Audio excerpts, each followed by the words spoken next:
ସାମନ୍ତ ବିଶାଖା ଦତ୍ତ ରଚିତ ମୁଦ୍ରା ରାକ୍ଷସ ଷଷ୍ଠ ଶତାବ୍ଦୀରେ ରଚିତ।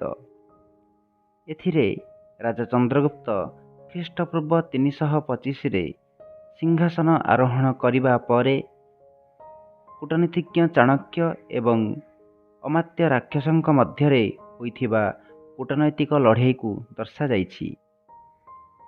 ଏହି ମୁଦ୍ରା ରାକ୍ଷସ ନାଟକ ସଂସ୍କୃତ ସାହିତ୍ୟରେ ବହୁତ ମହତ୍ତ୍ୱପୂର୍ଣ୍ଣ ସ୍ଥାନ ଅଧିକାର କରିଛି।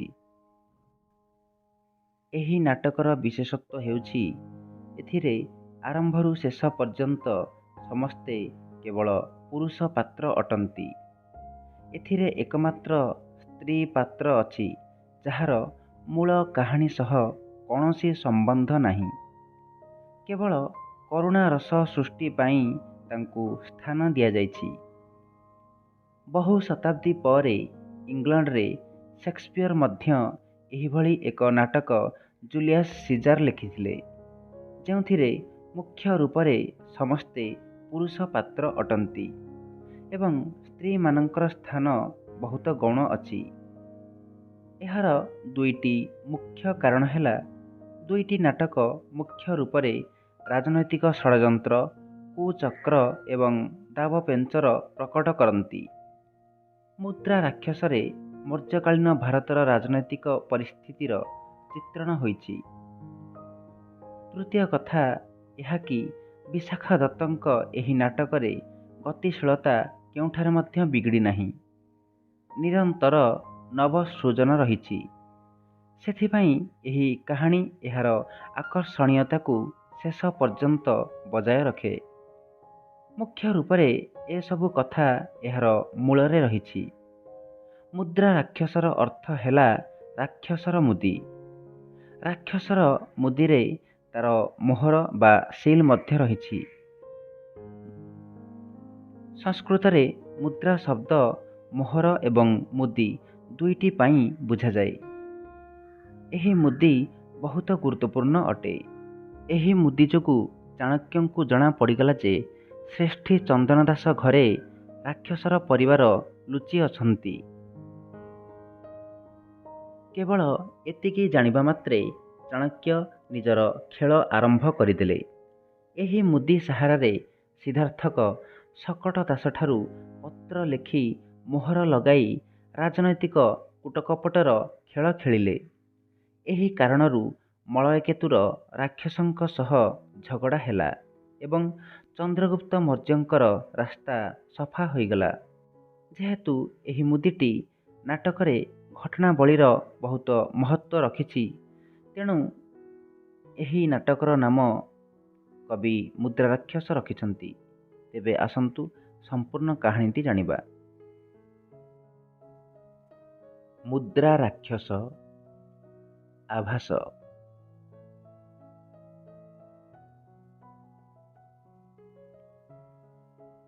ପ୍ରାୟ 2 ସହସ୍ରାଧିକ ବର୍ଷ ପୂର୍ବେ ମଗଧରେ ନନ୍ଦବଂଶୀୟ ରାଜାମାନେ ରାଜତ୍ୱ କରୁଥିଲେ। ଏହି ବଂଶର ଶେଷ ରାଜା ମହାନନ୍ଦ।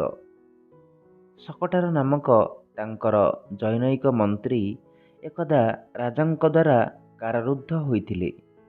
ପରେ ସେ କାରାମୁକ୍ତ ହେଲେ ସତ୍ୟ, ମାତ୍ର ଅପମାନର ପ୍ରତିଶୋଧ ନେବା ପାଇଁ ସେ ମନେ ମନେ ମହାନନ୍ଦଙ୍କର ସର୍ବନାଶର ଉପାୟ ଚିନ୍ତା କରୁଥିଲେ। ଦୈବାତ୍ ଶକଟାରଙ୍କର ଚାଣକ୍ୟ ନାମକ ଜଣେ ବ୍ରାହ୍ମଣ ପଣ୍ଡିତଙ୍କ ସହିତ ସାକ୍ଷାତ ହେଲା। ଶକଟାର ଦେଖିଲେ ଯେ ଚାଣକ୍ୟ ଯେପରି ବୁଦ୍ଧିମାନ ଓ ଦୃଢ଼ମନା, ସେହିପରି ପ୍ରତିହିଂସା ପରାୟଣ। ତେଣୁ ତାଙ୍କରି ଦ୍ୱାରା ନିଜର ଉଦ୍ଦେଶ୍ୟ ସିଦ୍ଧ ହେବ ବୋଲି ସ୍ଥିର କରି ସେ ତାଙ୍କ ସହିତ ବନ୍ଧୁତା ସ୍ଥାପନ କଲେ ଏବଂ କିପରି ଚାଣକ୍ୟଙ୍କର କ୍ରୋଧବହ୍ନି ମହାନନ୍ଦଙ୍କୁ ଧ୍ୱଂସ କରିବାକୁ ପ୍ରଜ୍ୱଳିତ ହୋଇଉଠିବ, ତାହା ହିଁ ସେ ଚିନ୍ତା କରିବାକୁ ଲାଗିଲେ। ମହାନନ୍ଦଙ୍କର ବାର୍ଷିକ ପିତୃଶ୍ରାଦ୍ଧ ଦିବସ ଉପସ୍ଥିତ ହେଲା।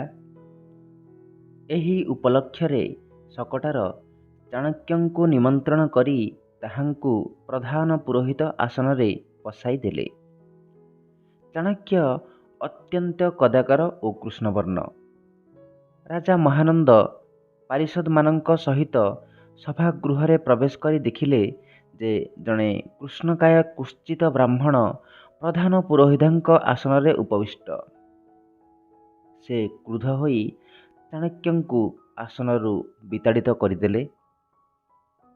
ତହୁଁ ଚାଣକ୍ୟ କ୍ରୋଧରେ କମ୍ପିଯାଇ ନିଜର ଚୁଟି ଫିଟାଇ କହିଲେ, ଆପଣମାନେ ମନେ ରଖିଥାନ୍ତୁ, ଯେଉଁ ମହାନନ୍ଦ ଆଜି ମୋତେ ଅପମାନ ଦେଇଛି, ମୁଁ ତାର ବଂଶ ନିର୍ମୂଳ ନ କଲେ ଆଉ ଏ ଚୁଟି ବାନ୍ଧିବି ନାହିଁ। ମହାନନ୍ଦଙ୍କ ରାଣୀମାନଙ୍କ ଗର୍ଭରୁ ଅନେକ ପୁତ୍ର ଜନ୍ମିଥିଲେ। ସେମାନଙ୍କ ବ୍ୟତୀତ ତାଙ୍କର ଆଉ ଗୋଟିଏ ଅନ୍ତର ପୁଅ ମଧ୍ୟ ଥିଲେ। ତାଙ୍କର ନାମ ଚନ୍ଦ୍ରଗୁପ୍ତ। ସେ ନନ୍ଦ ରାଜାଙ୍କର ମୁରା ନାମ୍ନୀ ଜଣେ ଦାସୀର ସନ୍ତାନ। ଅନ୍ୟାନ୍ୟ ରାଜପୁତ୍ରମାନେ ଦାସୀପୁତ୍ର ବୋଲି ଚନ୍ଦ୍ରଗୁପ୍ତଙ୍କୁ ଘୃଣା କରୁଥିଲେ। ଏପରିକି ରାଜ ପରିବାରର ସମସ୍ତେ ତାଙ୍କ ପ୍ରତି ଅନାଦର ପ୍ରକାଶ କରୁଥିଲେ। ଏହି ସମୟରେ ଗ୍ରୀସ ଦେଶର ମାସିଡୋନିଆ ପ୍ରଦେଶର ରାଜା ମହାବୀର ଆଲେକଜାଣ୍ଡାର ପୃଥିବୀର ନାନା ଦେଶ ଜୟ କରି ଭାରତର ପଞ୍ଜାବ ଅଞ୍ଚଳରେ ସୈନ୍ୟ ସମାବେଶ କରିଥାନ୍ତି। ଗ୍ରୀକ୍ ସୈନ୍ୟମାନେ ପ୍ରବଳ ପରାକ୍ରାନ୍ତ ବୀର।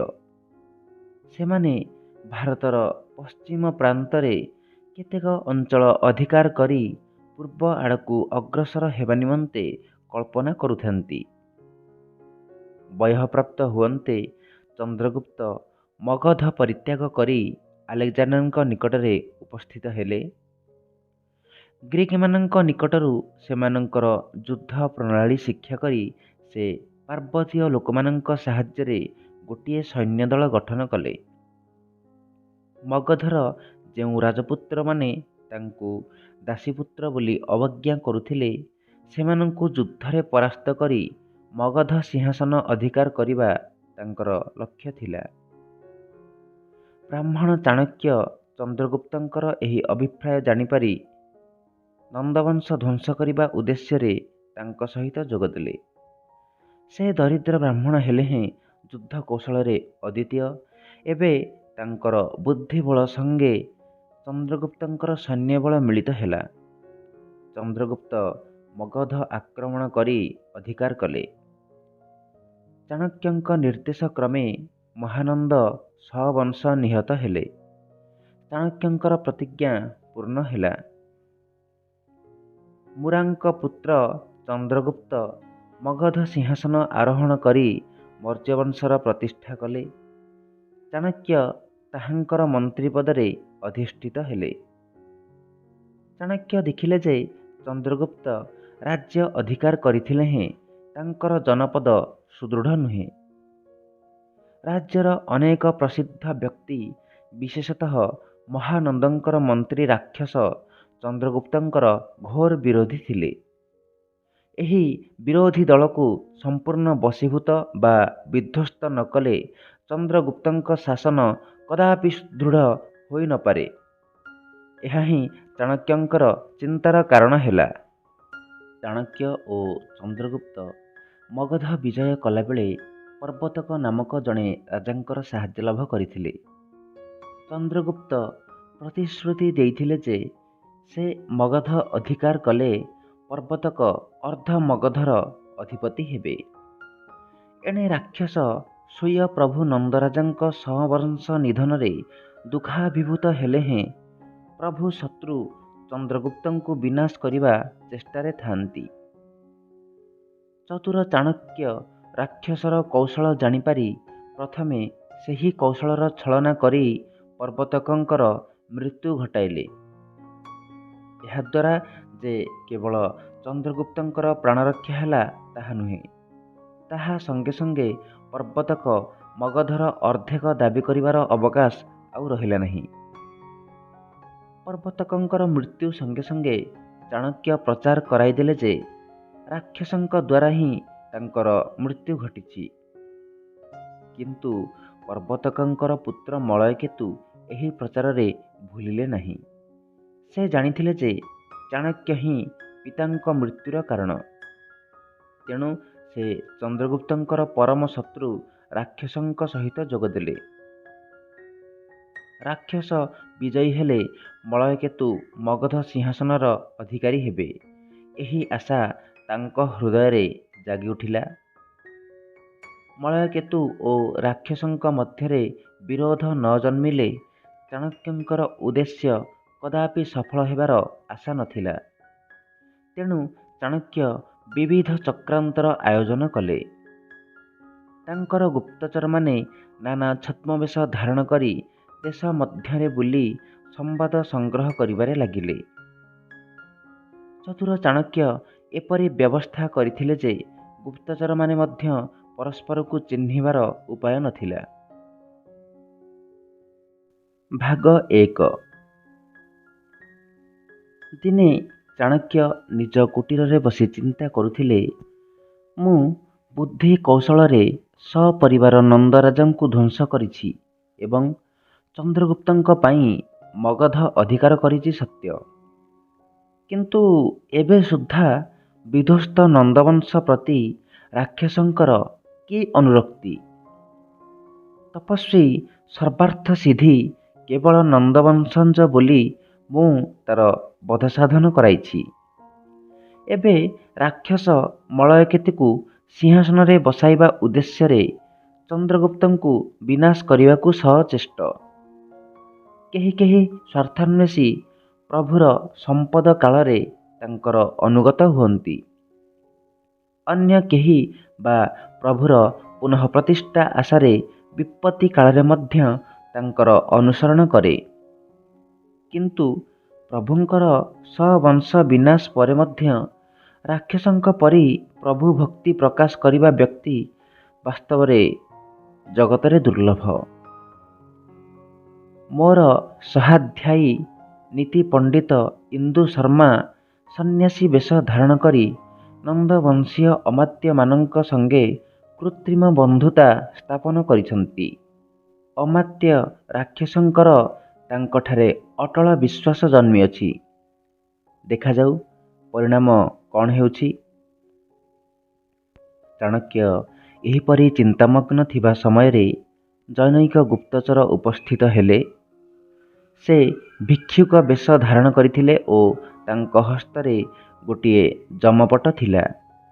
ତାଙ୍କର ନାମ ନିପୁଣକ। ତାଙ୍କୁ ଦେଖିବା ମାତ୍ରେ ଚାଣକ୍ୟ ସମ୍ବାଦ ପଚାରିଲେ।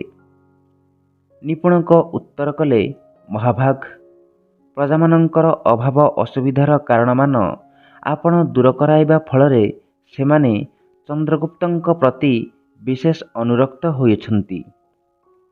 ତଥାପି ରାକ୍ଷସଙ୍କର 3 ଜଣ ବନ୍ଧୁ ଚନ୍ଦ୍ରଗୁପ୍ତଙ୍କର ଶତ୍ରୁତା ଆଚରଣ କରୁଅଛନ୍ତି। ସେମାନଙ୍କ ନାମ ପ୍ରକାଶ କରିବାକୁ ଚାଣକ୍ୟ ଅନୁରୋଧ କରିବାରୁ ନିପୁଣକ କହିଲେ, ଆମ୍ଭମାନଙ୍କର ପ୍ରଥମ ଶତ୍ରୁ ହେଉଛି ଜୀବସିଦ୍ଧି ନାମକ କ୍ଷପଣକ ବୌଦ୍ଧ ସନ୍ନ୍ୟାସୀ। ଏହି ଜୀବସିଦ୍ଧି ରାକ୍ଷସର ପ୍ରରୋଚନାରେ ପଡ଼ି ପର୍ବତକଙ୍କ ବିନାଶ ନିମନ୍ତେ ବିଷକନ୍ୟାର ଆୟୋଜନ କରିଥିଲା। ପ୍ରକୃତ ପକ୍ଷରେ ଜୀବସିଦ୍ଧି ଚାଣକ୍ୟଙ୍କ ଦ୍ୱାରା ଗୁପ୍ତଚର ରୂପେ ନିଯୁକ୍ତ ହୋଇଥିଲେ। ନିପୁଣକ ଜୀବସିଦ୍ଧିଙ୍କୁ ଶତ୍ରୁ ବୋଲି ପ୍ରକାଶ କରିବାରୁ ଚାଣକ୍ୟ ମନେ ମନେ ନିପୁଣକଙ୍କର ଭ୍ରମ ବୁଝିପାରିଲେ। ମାତ୍ର ସେ ଉକ୍ତ ମନୋଭାବ ପ୍ରକାଶ ନ କରି କହିଲେ, ଆଚ୍ଛା, ଅନ୍ୟ 2 ଜଣ କିଏ?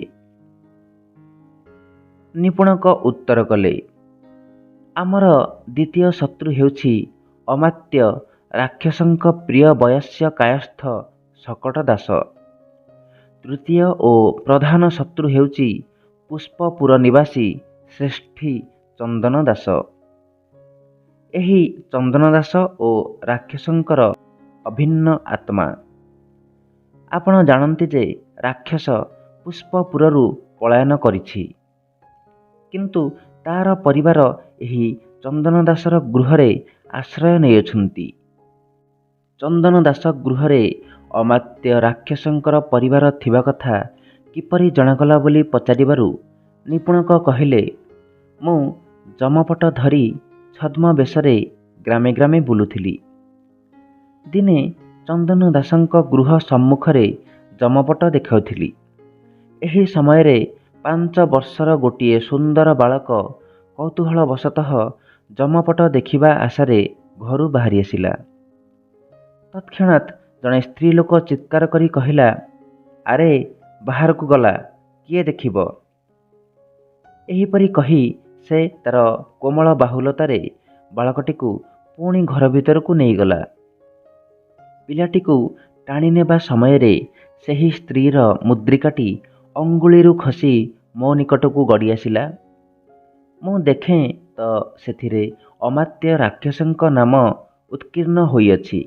ମୁଁ ସମସ୍ତଙ୍କ ଅଜ୍ଞାତରେ ମୁଦ୍ରିକାଟିକୁ ଘେନି ଆସିଲି। ଏଇ ଦେଖନ୍ତୁ। ଏହା କହି ନିପୁଣକ ମୁଦ୍ରିକାଟି ଚାଣକ୍ୟଙ୍କ ହସ୍ତକୁ ବଢ଼ାଇଦେଲେ।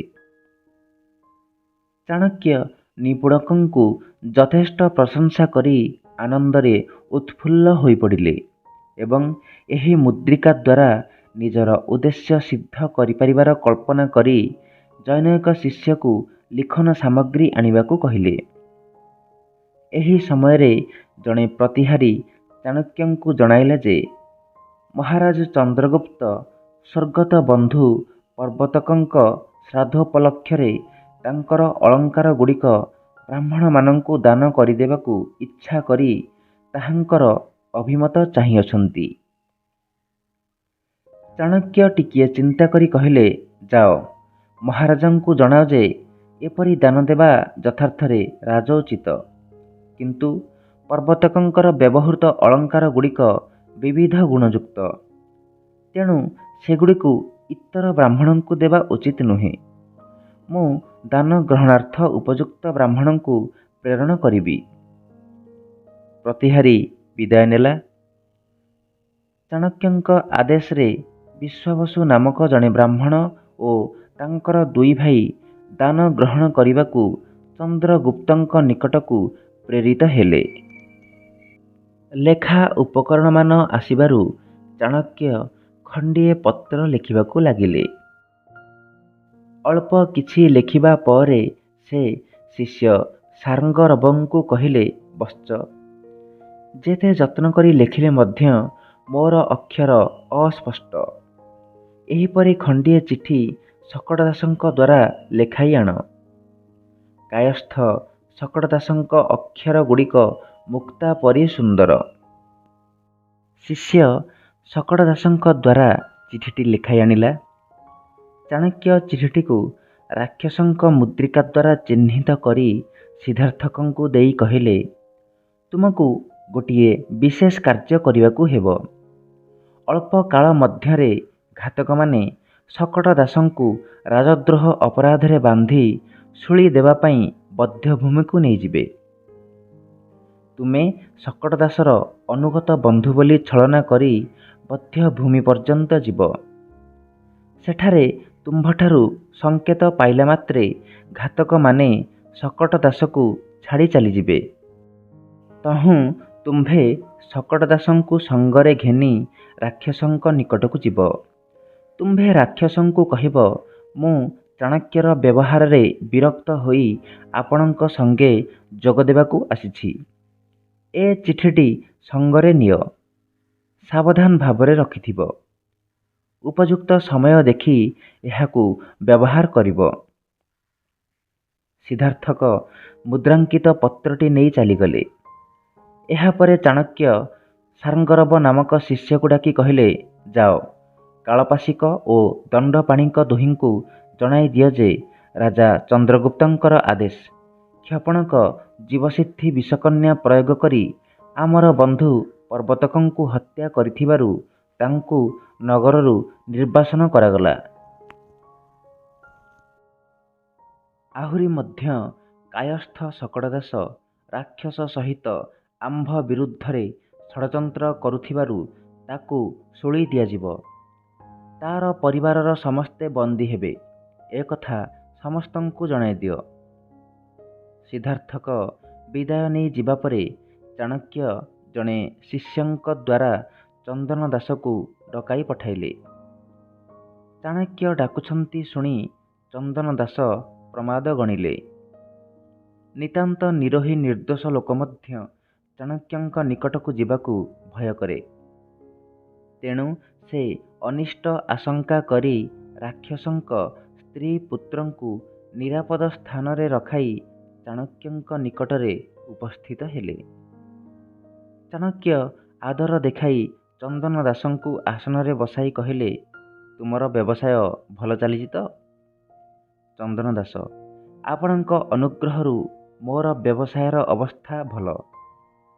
ଚାଣକ୍ୟ, ପ୍ରଜାମାନେ କ'ଣ ଭୂତପୂର୍ବ ରାଜାଙ୍କର ଗୁଣକୀର୍ତ୍ତନ କରୁଛନ୍ତି? ଚନ୍ଦନ ଦାସ, ଶରତ୍କାଳୀନ ଚନ୍ଦ୍ର ସଦୃଶ ଚନ୍ଦ୍ରଗୁପ୍ତଙ୍କୁ ରାଜା ରୂପେ ପାଇ ପ୍ରଜାମାନେ ଆନନ୍ଦ ଅନୁଭବ କରୁଅଛନ୍ତି। ଚାଣକ୍ୟ, ତାହେଲେ ରାଜା ଏପରି ପ୍ରଜାମାନଙ୍କ ଠାରୁ ପ୍ରତ୍ୟୁପକାର ଆଶା କରିବା ସ୍ୱାଭାବିକ। ଚନ୍ଦନ ଦାସ, ମୋ ପରି ଅଧମଠାରୁ କ'ଣ ଇଚ୍ଛା କରନ୍ତି ଆଦେଶ କରନ୍ତୁ। ଚାଣକ୍ୟ, ଶ୍ରେଷ୍ଠୀ, ଏ ଚନ୍ଦ୍ରଗୁପ୍ତଙ୍କ ରାଜ୍ୟ ନନ୍ଦ ରାଜ୍ୟ ନୁହେଁ। ନନ୍ଦରାଜା ଅର୍ଥଲିପ୍ସୁ ଥିଲେ, ତେଣୁ ପ୍ରଜାଙ୍କ ଠାରୁ ଅର୍ଥ ପାଇଲେ ସେ ତୃପ୍ତ ହେଉଥିଲେ। କିନ୍ତୁ ଚନ୍ଦ୍ରଗୁପ୍ତ ଚାହାନ୍ତି ପ୍ରଜାମାନଙ୍କର ସୁଖ ସନ୍ତୋଷ। ଏବେ ସେହି ସୁଖ ସନ୍ତୋଷ କିପରି ପ୍ରକାଶ ପାଇବ? ଚନ୍ଦନ ଦାସ, ଯାହା ଇଚ୍ଛା ଆଦେଶ କରନ୍ତୁ। ଚାଣକ୍ୟ, ରାଜାଙ୍କ ବିରୁଦ୍ଧରେ କିଛି ଆଚରଣ ନ କରିବା ଦ୍ୱାରା ସେହି ସୁଖ ସନ୍ତୋଷ ଜଣାଯାଏ।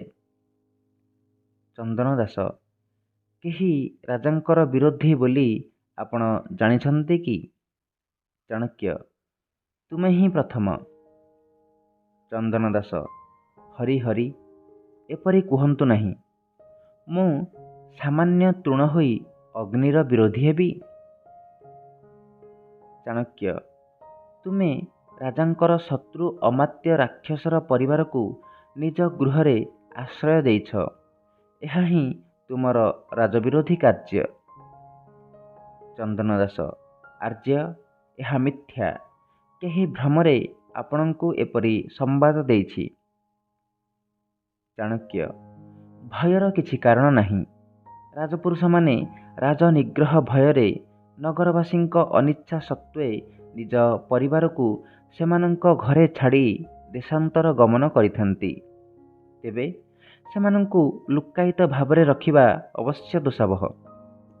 ଚନ୍ଦନ ଦାସ, ତା ନୁହେଁ। ଆଗେ ରାକ୍ଷସଙ୍କ ପରିବାର ମୋ ଘରେ ଥିଲେ। ଚାଣକ୍ୟ, ପ୍ରଥମେ କହୁଥିଲ ଯେ କଥାଟା ଏକବାରେ ମିଥ୍ୟା। ଏବେ କହୁଛ ଯେ ଆଗେ ସେମାନେ ଥିଲେ। ଯାହା ହେଉ, ରାକ୍ଷସର ସ୍ତ୍ରୀ ପୁତ୍ରଙ୍କୁ ଅର୍ପଣ କଲେ ତୁମେ ନିଶ୍ଚିନ୍ତ ରହିବ।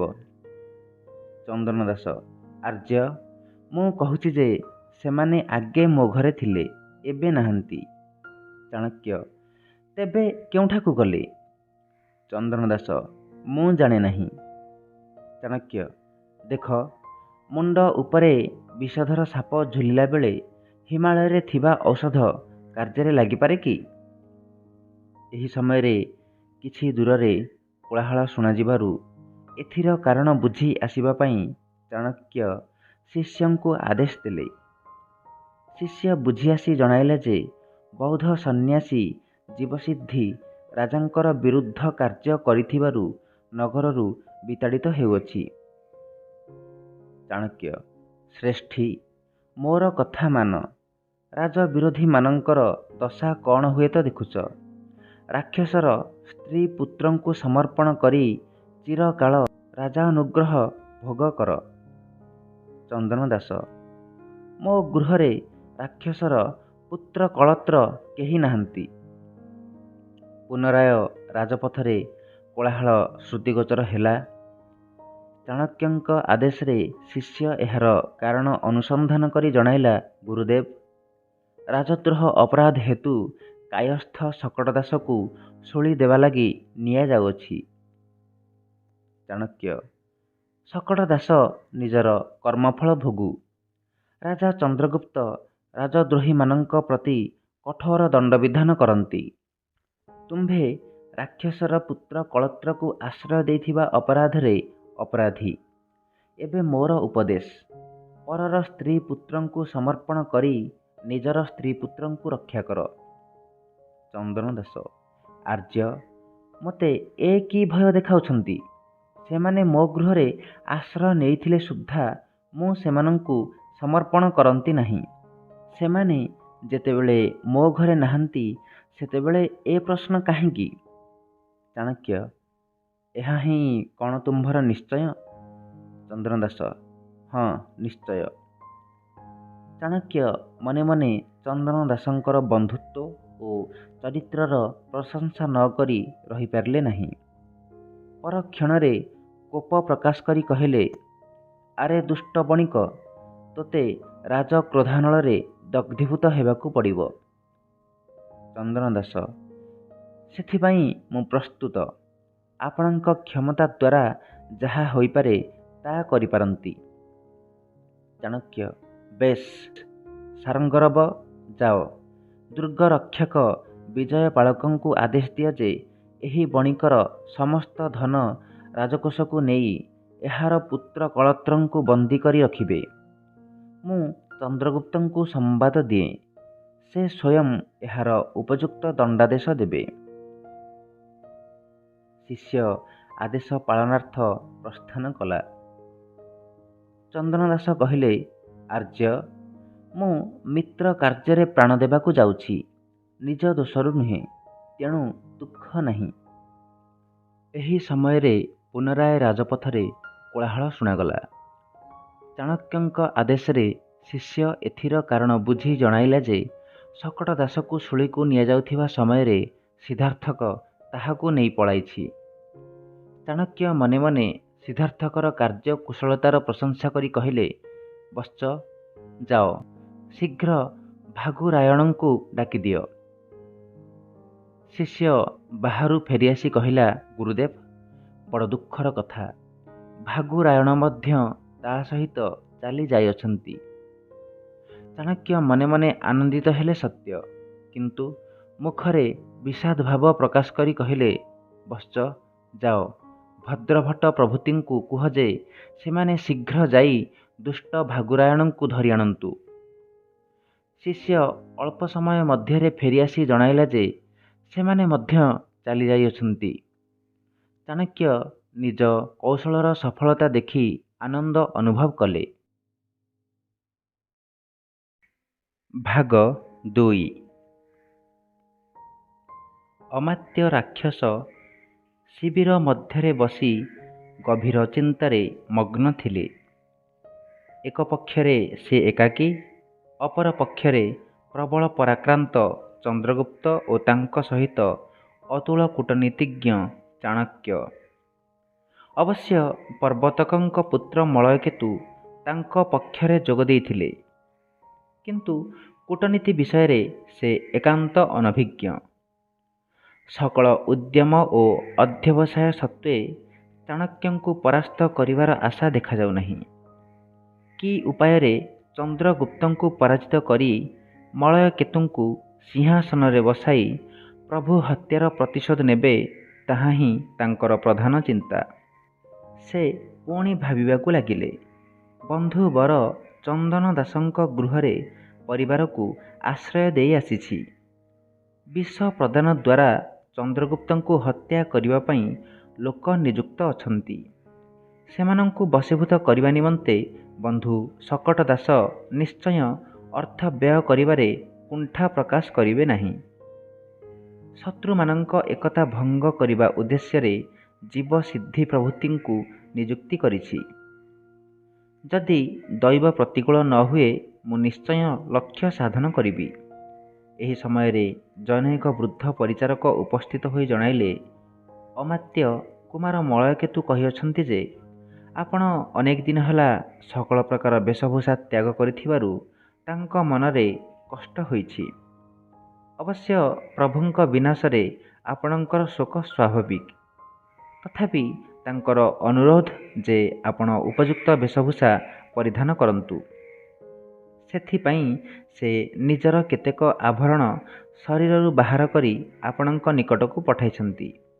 ରାକ୍ଷସ କୃତଜ୍ଞତା ଜଣାଇ କହିଲେ, କୁମାରଙ୍କୁ ଜଣାଇଦେବ ଯେ ତାଙ୍କର ରାଜୋଚିତ ଗୁଣାବଳୀ ସନ୍ଦର୍ଶନ କରି ମୁଁ ଅନେକ ପରିମାଣରେ ନନ୍ଦ ରାଜାଙ୍କ ଗୁଣାବଳୀ ଭୁଲି ପାରିଛି। ତଥାପି ଯେତେଦିନ ଯାଏ ମୁଁ ଶତ୍ରୁ ସଂହାର କରି କୁମାରଙ୍କୁ ସିଂହାସନରେ ନ ବସାଇଛି ତେତେ ଦିନ ପର୍ଯ୍ୟନ୍ତ ଏ ସ୍ୱର୍ଣ୍ଣାଭରଣ ଧାରଣ କରିବା ମୋତେ ସୁଖକର ବୋଧ ହେଉ ନାହିଁ। କିନ୍ତୁ ତତ୍ପରେ ବୃଦ୍ଧଙ୍କର ପୁନଃ ପୁନଃ ଅନୁରୋଧରେ ରାକ୍ଷସ ସ୍ୱର୍ଣ୍ଣାଳଙ୍କାର ଗୁଡ଼ିକ ପରିଧାନ କରନ୍ତେ ବୃଦ୍ଧ ପ୍ରସ୍ଥାନ କଲେ। ଏହି ସମୟରେ ଜଣେ ଭୃତ୍ୟ ସମ୍ବାଦ ଦେଲା ଯେ ଜୀର୍ଣ୍ଣବିଷ ନାମକ ଜଣେ ସାପୁଆ କେଳା আহিତୁଣ୍ଡିକ ସାପ ଖେଳ ଦେଖାଇବାକୁ ଇଚ୍ଛା ପ୍ରକାଶ କରୁଅଛି। ରାକ୍ଷସ ଏପରି ଚିନ୍ତାକ୍ଳିଷ୍ଟ ଥିଲେ ଯେ ସାପ ଖେଳ ଦେଖିବା ଲାଗି ତାଙ୍କର ଆଦୌ ଆଗ୍ରହ ନଥିଲା। ତେଣୁ କେଳାକୁ କିଛି ଅର୍ଥ ଦେଇ ବିଦାୟ କରିବାକୁ ସେ ଆଦେଶ ଦେଲେ। କିନ୍ତୁ କେଳା କହିଲା, ଅମାତ୍ୟ ସାପ ଖେଳ ନ ଦେଖିପାରନ୍ତି, ମାତ୍ର ମୋତେ ଟିକିଏ ଦର୍ଶନ ଦିଅନ୍ତୁ। ମୁଁ କେବଳ ସର୍ପକ୍ରୀଡ଼ା ପ୍ରଦର୍ଶନ କରେ ନାହିଁ, ମୁଁ ଜଣେ କବି ମଧ୍ୟ। ଯଦି ମୋତେ ଦର୍ଶନ ଦେବାକୁ ବି ଅବସର ନଥାଏ, ତେବେ ଏହି ଲେଖାଟି ନିଅ, ଅମାତ୍ୟଙ୍କୁ ଦେଲେ ସେ ପାଠ କରିବେ। ଭୃତ୍ୟ ସମସ୍ତ ବିଷୟ ବର୍ଣ୍ଣନା କରି ଲେଖାଟି ରାକ୍ଷସଙ୍କ ହସ୍ତରେ ଦେଲା।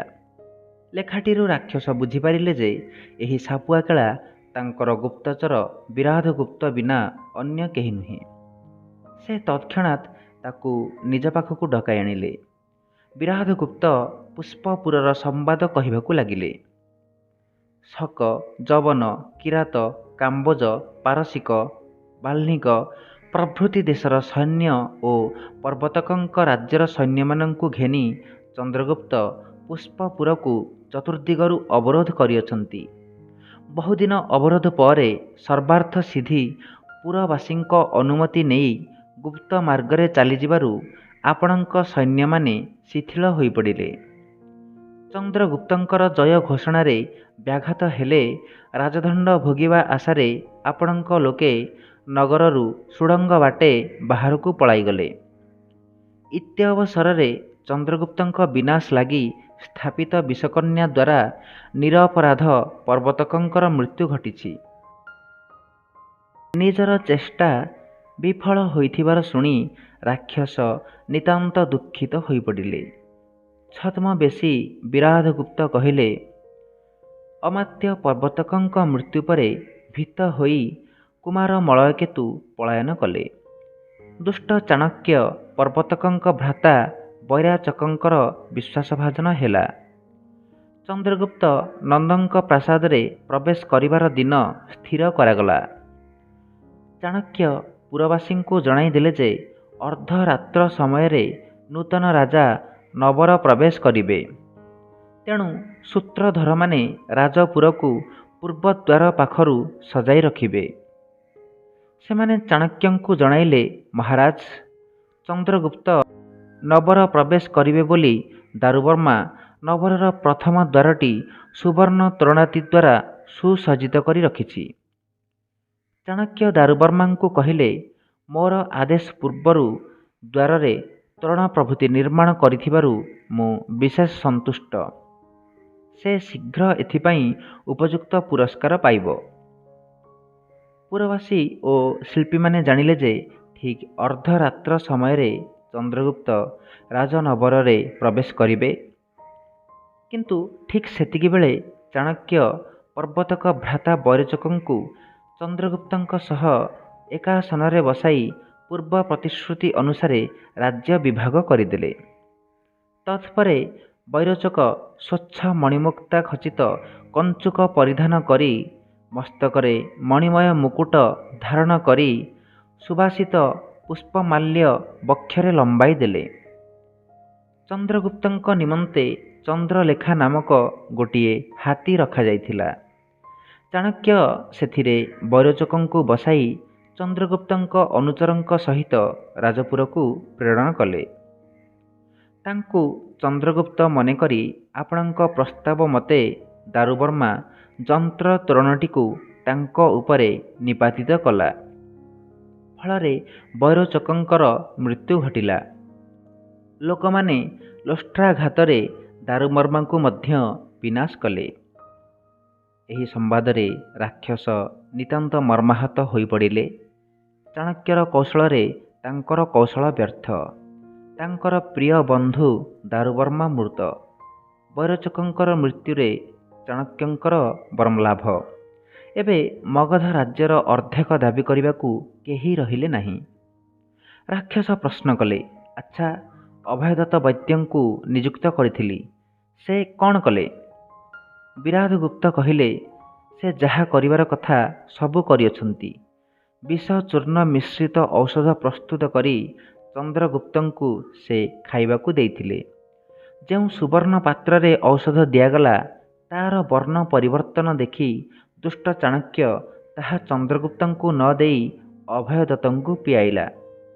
କିଛି କ୍ଷଣ ପରେ ବିଷକ୍ରିୟା ହେତୁ ଅଭୟଦତ୍ତ ପ୍ରାଣତ୍ୟାଗ କଲେ। ରାକ୍ଷସ ଦୀର୍ଘ ନିଶ୍ୱାସ ପକାଇ କହିଲେ, ଆଚ୍ଛା, ରାଜାଙ୍କ ଶୋଇବା ଘର ତଳେ ସୁଡ଼ଙ୍ଗ ମଧ୍ୟରେ କେତେକ ଲୋକଙ୍କୁ ରଖାଯାଇଥିଲା। ଚନ୍ଦ୍ରଗୁପ୍ତ ଶୋଇବା ପରେ ସେମାନେ ସୁଡ଼ଙ୍ଗରୁ ବାହାରି ତାଙ୍କୁ ହତ୍ୟା କରିବାର ପ୍ରସ୍ତାବ ଥିଲା। ସେମାନେ କ'ଣ କଲେ? ବିରାଧଗୁପ୍ତ କହିଲେ, ମହାଭାଗ, ଚନ୍ଦ୍ରଗୁପ୍ତ ଶୟନ ଗୃହକୁ ଯିବା ପୂର୍ବରୁ ଚାଣକ୍ୟ ସେଥିରେ ପ୍ରବେଶ କରି ପରୀକ୍ଷା ଦ୍ୱାରା ଦେଖିଲା ଯେ ଗୋଟିଏ ଛିଦ୍ର ବାଟେ ପିମ୍ପୁଡ଼ିଟିଏ ଟିକିଏ ଖାଦ୍ୟଦ୍ରବ୍ୟ ନେଇଯାଉଛି। ସେଥିରୁ ସେ ବୁଝିଲା ଯେ ଘର ତଳେ ସୁଡ଼ଙ୍ଗ ଅଛି ଏବଂ ହୁଏତ କୌଣସି ଲୋକ ସେଠାରେ ଖାଦ୍ୟଦ୍ରବ୍ୟ ଘେନି କେତେଦିନ ହେଲା ରହିଛି। ସେ ଘରେ ଅଗ୍ନି ଲଗାଇବାରୁ ଲୋକମାନେ ବାହାରି ନ ପାରି ପୋଡ଼ି ମଲେ। ରାକ୍ଷସ ଚିନ୍ତା କଲେ, ଦୈବ ଚାଣକ୍ୟର ଅନୁକୂଳ। ମୁଁ ଚନ୍ଦ୍ରଗୁପ୍ତର ବିନାଶ ଲାଗି ଯେତେ ଉପାୟ କରିଥିଲି, ସେ ସବୁ ତାହାର ଉପକାରରେ ଲାଗିଲା। ମୋର କ୍ଷତି ସାଧନ ହେଲା। ବିଷକନ୍ୟା ଦ୍ୱାରା ଚନ୍ଦ୍ରଗୁପ୍ତ ପରିବର୍ତ୍ତେ ପର୍ବତକର ମୃତ୍ୟୁ ହେଲା। ଫଳରେ ଅର୍ଦ୍ଧ ରାଜ୍ୟର ଅଂଶୀଦାର ଗଲା। ଯନ୍ତ୍ର ତୋରଣ ଦ୍ୱାରା ବୈରୋଚକଙ୍କର ମୃତ୍ୟୁ ହେଲା। ତା ସଙ୍ଗେ ମୋର ବନ୍ଧୁ ଦାରୁବର୍ମା ମଲା। ମୋର ବଶୀଭୂତ ଅଭୟଦତ୍ତ ଚନ୍ଦ୍ରଗୁପ୍ତ ପାଇଁ ଯେଉଁ ଔଷଧ ପ୍ରସ୍ତୁତ କରିଥିଲା, ସେଥିରେ ତାର ପ୍ରାଣ ଗଲା। ଦୈବ ମୋର ପ୍ରତିକୂଳ ହେଲେ ହେଁ ଅଧ୍ୟବସାୟରୁ ବିରତ ହେବି ନାହିଁ। ବିଘ୍ନ ଭୟରେ ନୀଚ ଲୋକେ କାର୍ଯ୍ୟାରମ୍ଭ କରିବାକୁ ସାହସୀ ହୁଅନ୍ତି ନାହିଁ। ମଧ୍ୟ ଶ୍ରେଣୀର ଲୋକେ କାର୍ଯ୍ୟାରମ୍ଭ କରି ବିଘ୍ନ ଭୟରେ ପରିତ୍ୟାଗ କରନ୍ତି। କିନ୍ତୁ ଉତ୍ତମ ଲୋକେ କାର୍ଯ୍ୟାରମ୍ଭ ପରେ ବାରମ୍ବାର ବିଫଳ ହେଲେ ମଧ୍ୟ ଉଦ୍ୟୋଗରୁ ବିରତ ହୁଅନ୍ତି ନାହିଁ। ବିରାଧଗୁପ୍ତ କହିଲେ, ଆପଣ ମୂର୍ତ୍ତିମନ୍ତ ଅଧ୍ୟବସାୟୀ। ଚାଣକ୍ୟ ଆପଣଙ୍କ ପକ୍ଷର ଲୋକମାନଙ୍କୁ ଅନୁସନ୍ଧାନ କରି ନଗରରୁ ନିର୍ବାସିତ କରିଛି। ବୌଦ୍ଧ ସନ୍ନ୍ୟାସୀ ଜୀବସିଦ୍ଧିକୁ ଭର୍ତ୍ସନା ସହକାରେ ନଗରରୁ ବିତାଡ଼ିତ କରାଯାଇଛି। ସେ ଆପଣଙ୍କ ଆଦେଶରେ ବିଷକନ୍ୟା ପ୍ରୟୋଗ କରି ପର୍ବତକଙ୍କୁ ବିନାଶ କରିଛି ବୋଲି ପ୍ରଚାର କରାଯାଇଛି। ଦାରୁବର୍ମା ପ୍ରଭୃତି ଚନ୍ଦ୍ରଗୁପ୍ତଙ୍କୁ ହତ୍ୟା କରିବାର ଚେଷ୍ଟା କରୁଥିଲେ ବୋଲି ନଗରରେ ଜଣାଇ ଦିଆଯାଇଛି। ଶକଟ ଦାସଙ୍କୁ ଶୂଳି ଦେବା ପାଇଁ ନିଆଯାଇଛି। ଚନ୍ଦନ ଦାସ ଆପଣଙ୍କ ପରିବାରକୁ ଅନ୍ୟତ୍ର ନେଇଯାଇଛନ୍ତି। ଚାଣକ୍ୟ ଆପଣଙ୍କ ପୁତ୍ରମାନଙ୍କୁ ତା ହାତରେ ଅର୍ପଣ କରିବା ଲାଗି ଚନ୍ଦନ ଦାସଙ୍କୁ ଯଥେଷ୍ଟ ପ୍ରବର୍ତ୍ତାଇଥିଲା। କିନ୍ତୁ ସେ ତା ନ କରିବାରୁ ପରିବାର ସହିତ କାରାଗାରରେ ବନ୍ଦୀ ଅଛନ୍ତି। ଏହିପରି କଥୋପକଥନ ସମୟରେ ସିଦ୍ଧାର୍ଥକଙ୍କ ସହିତ ଶକଟ ଦାସ ରାକ୍ଷସଙ୍କ ନିକଟରେ ଉପସ୍ଥିତ ହେଲେ। ରାକ୍ଷସ ଯେତିକି ବିସ୍ମିତ, ସେତିକି ଆନନ୍ଦିତ ହୋଇ ବନ୍ଧୁ ଶକଟ ଦାସଙ୍କୁ ଆଲିଙ୍ଗନ କଲେ। ବିରାଧଗୁପ୍ତ ମଧ୍ୟ ବିସ୍ମୟରେ ସ୍ତବ୍ଧ ହୋଇଗଲେ। ଶକଟ ଦାସ କିପରି ପ୍ରିୟ ସୁହୃଦ ସିଦ୍ଧାର୍ଥକଙ୍କ ଦ୍ୱାରା ଘାତକମାନଙ୍କ ହସ୍ତରୁ ଉଦ୍ଧାର ପାଇଥିଲେ, ତାହା ବର୍ଣ୍ଣନା କରିବାରୁ ରାକ୍ଷସ ଆନନ୍ଦରେ ଅଧୀର ହୋଇ ନିଜ ଅଙ୍ଗରୁ ସ୍ୱର୍ଣ୍ଣାଭରଣଗୁଡ଼ିକ କାଢ଼ି ସିଦ୍ଧାର୍ଥକଙ୍କୁ ପ୍ରଦାନ କଲେ। ସିଦ୍ଧାର୍ଥକ ସେଗୁଡ଼ିକୁ ଗ୍ରହଣ କରି କହିଲେ, ଆର୍ଯ୍ୟ, ଆପଣଙ୍କ ଅସୀମ ଅନୁଗ୍ରହର ନିଦର୍ଶନ ଏ ଆଭରଣ ମୁଁ ଗ୍ରହଣ କରୁଛି। କିନ୍ତୁ ଏଠାରେ ମୋର କେହି ପରିଚିତ ବ୍ୟକ୍ତି ନାହାନ୍ତି। ଏ ବହୁମୂଲ୍ୟ ଅଳଙ୍କାର ଘେନି ଇତସ୍ତତଃ ଭ୍ରମଣ କରିବା ମୋ ପକ୍ଷରେ ସମ୍ଭବପର ନୁହେଁ।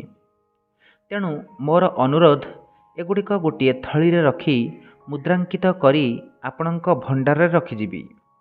ପ୍ରୟୋଜନ ସମୟରେ ପୁଣି ନେଇଯିବି।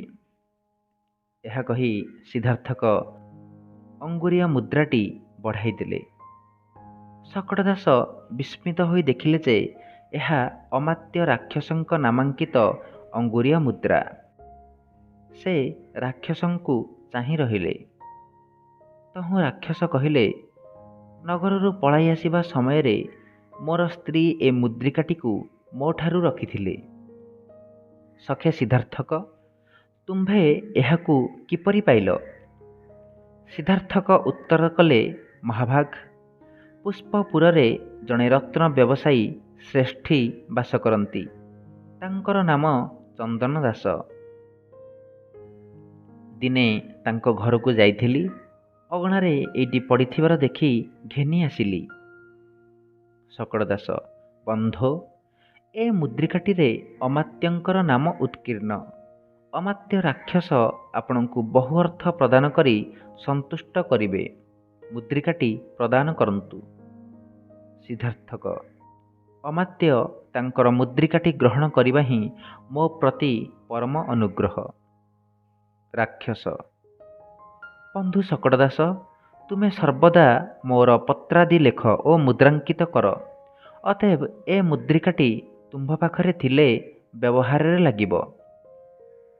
ସୁଯୋଗ ବୁଝି ସିଦ୍ଧାର୍ଥକ କହିଲେ, ଅମାତ୍ୟ, ମୁଁ ଏବେ ଚାଣକ୍ୟର ବିଷଦୃଷ୍ଟିରେ ପଡ଼ିଛି।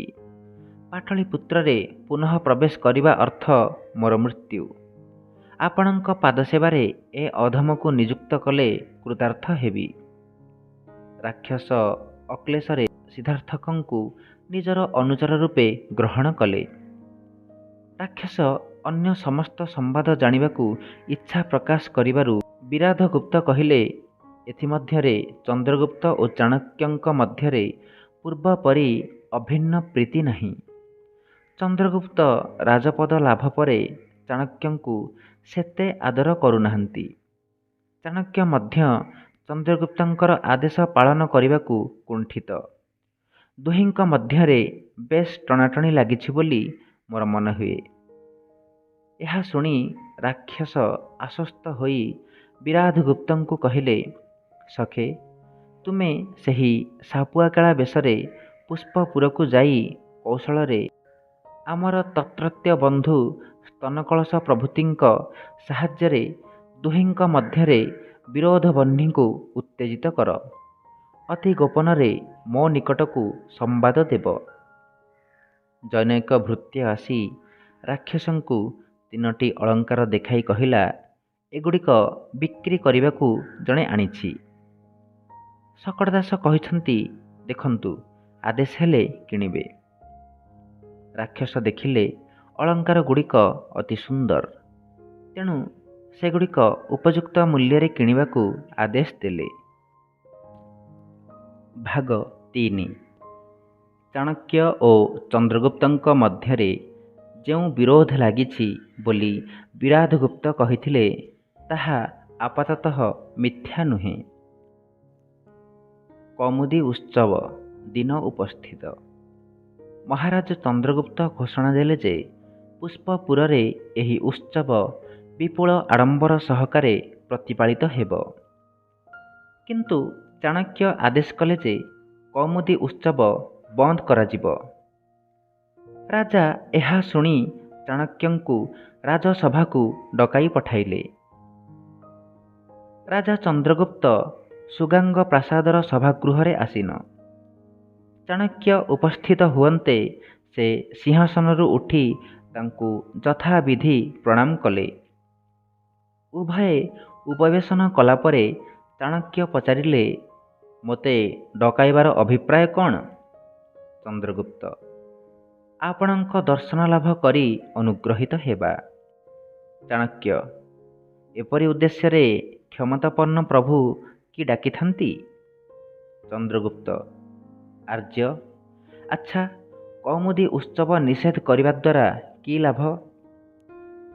ଚାଣକ୍ୟ, ହଁ, ତେବେ ମୋତେ ଅପମାନିତ କରିବା ପାଇଁ ଡକାଯାଇଛି। ଚନ୍ଦ୍ରଗୁପ୍ତ, ନା ନା, ସେପରି କୁହନ୍ତୁ ନାହିଁ। କେବଳ ଜାଣିବା ପାଇଁ ଡାକିଛି। ଚାଣକ୍ୟ, ତେବେ ମାନ୍ୟ ଗୁରୁଜନଙ୍କର ଇଚ୍ଛା ବିରୁଦ୍ଧରେ ଯିବା ଅନୁଚିତ ନୁହେଁ କି? ଚନ୍ଦ୍ରଗୁପ୍ତ, ସେଥିରେ ସନ୍ଦେହ ନାହିଁ। ଆପଣଙ୍କର ପ୍ରତ୍ୟେକ କାର୍ଯ୍ୟରେ ଯେ ଗୋଟାଏ କିଛି ଉଦ୍ଦେଶ୍ୟ ଥାଏ, ଏଥିରେ ପ୍ରଶ୍ନର ଅବକାଶ ନାହିଁ। ଚାଣକ୍ୟ, ହଁ, ଠିକ୍ ବୁଝିଛ। ପ୍ରୟୋଜନ ବିନା ଚାଣକ୍ୟ ସ୍ୱପ୍ନରେ ସୁଦ୍ଧା କିଛି ଚିନ୍ତା କରେ ନାହିଁ। ଚନ୍ଦ୍ରଗୁପ୍ତ, ସେହି ପ୍ରୟୋଜନ ଟିକକ ଜାଣିବାକୁ ମୁଁ ଇଚ୍ଛୁକ। ଚାଣକ୍ୟ, ତେବେ ଶୁଣ। ଶାସ୍ତ୍ରକାରମାନଙ୍କ ମତରେ ଶାସନ ନୀତି ତ୍ରିବିଧ। କେତେକ ରାଜାଧୀନ, କେତେକ ମନ୍ତ୍ରୀଙ୍କ ଅଧୀନ, କେତେକ ଉଭୟଙ୍କ ଅଧୀନ। ତେଣୁ ମନ୍ତ୍ରୀଙ୍କ କାର୍ଯ୍ୟର କାରଣ ଅନୁସନ୍ଧାନ କରିବା ନିଷ୍ପ୍ରୟୋଜନ। ମୁଁ ମୋର କର୍ତ୍ତବ୍ୟ କରିଛି। ରାଜା ଚନ୍ଦ୍ରଗୁପ୍ତ ଓ ଅମାତ୍ୟ ଚାଣକ୍ୟଙ୍କ ମଧ୍ୟରେ ଏହିପରି ତର୍କ ବିତର୍କ ଚାଲିଥିବା ସମୟରେ ଦୁଇଜଣ ବୈତାଳିକ ଆସି ଶରତ୍ ଋତୁର ଶୋଭା ବର୍ଣ୍ଣନା କରି ଦୁଇଟି କବିତା ଗାନ କଲେ। ରାଜା ସେମାନଙ୍କର କବିତ୍ୱରେ ମୁଗ୍ଧ ହୋଇଗଲେ। ଚତୁର ଚାଣକ୍ୟ କବିତାର ମର୍ମ ବୁଝି ଜାଣିଲେ ଯେ ଚନ୍ଦ୍ରଗୁପ୍ତଙ୍କୁ ତାଙ୍କ ବିରୁଦ୍ଧରେ ଉତ୍ତେଜିତ କରିବା ଉଦ୍ଦେଶ୍ୟରେ କବିତାଦ୍ୱୟ ରଚିତ।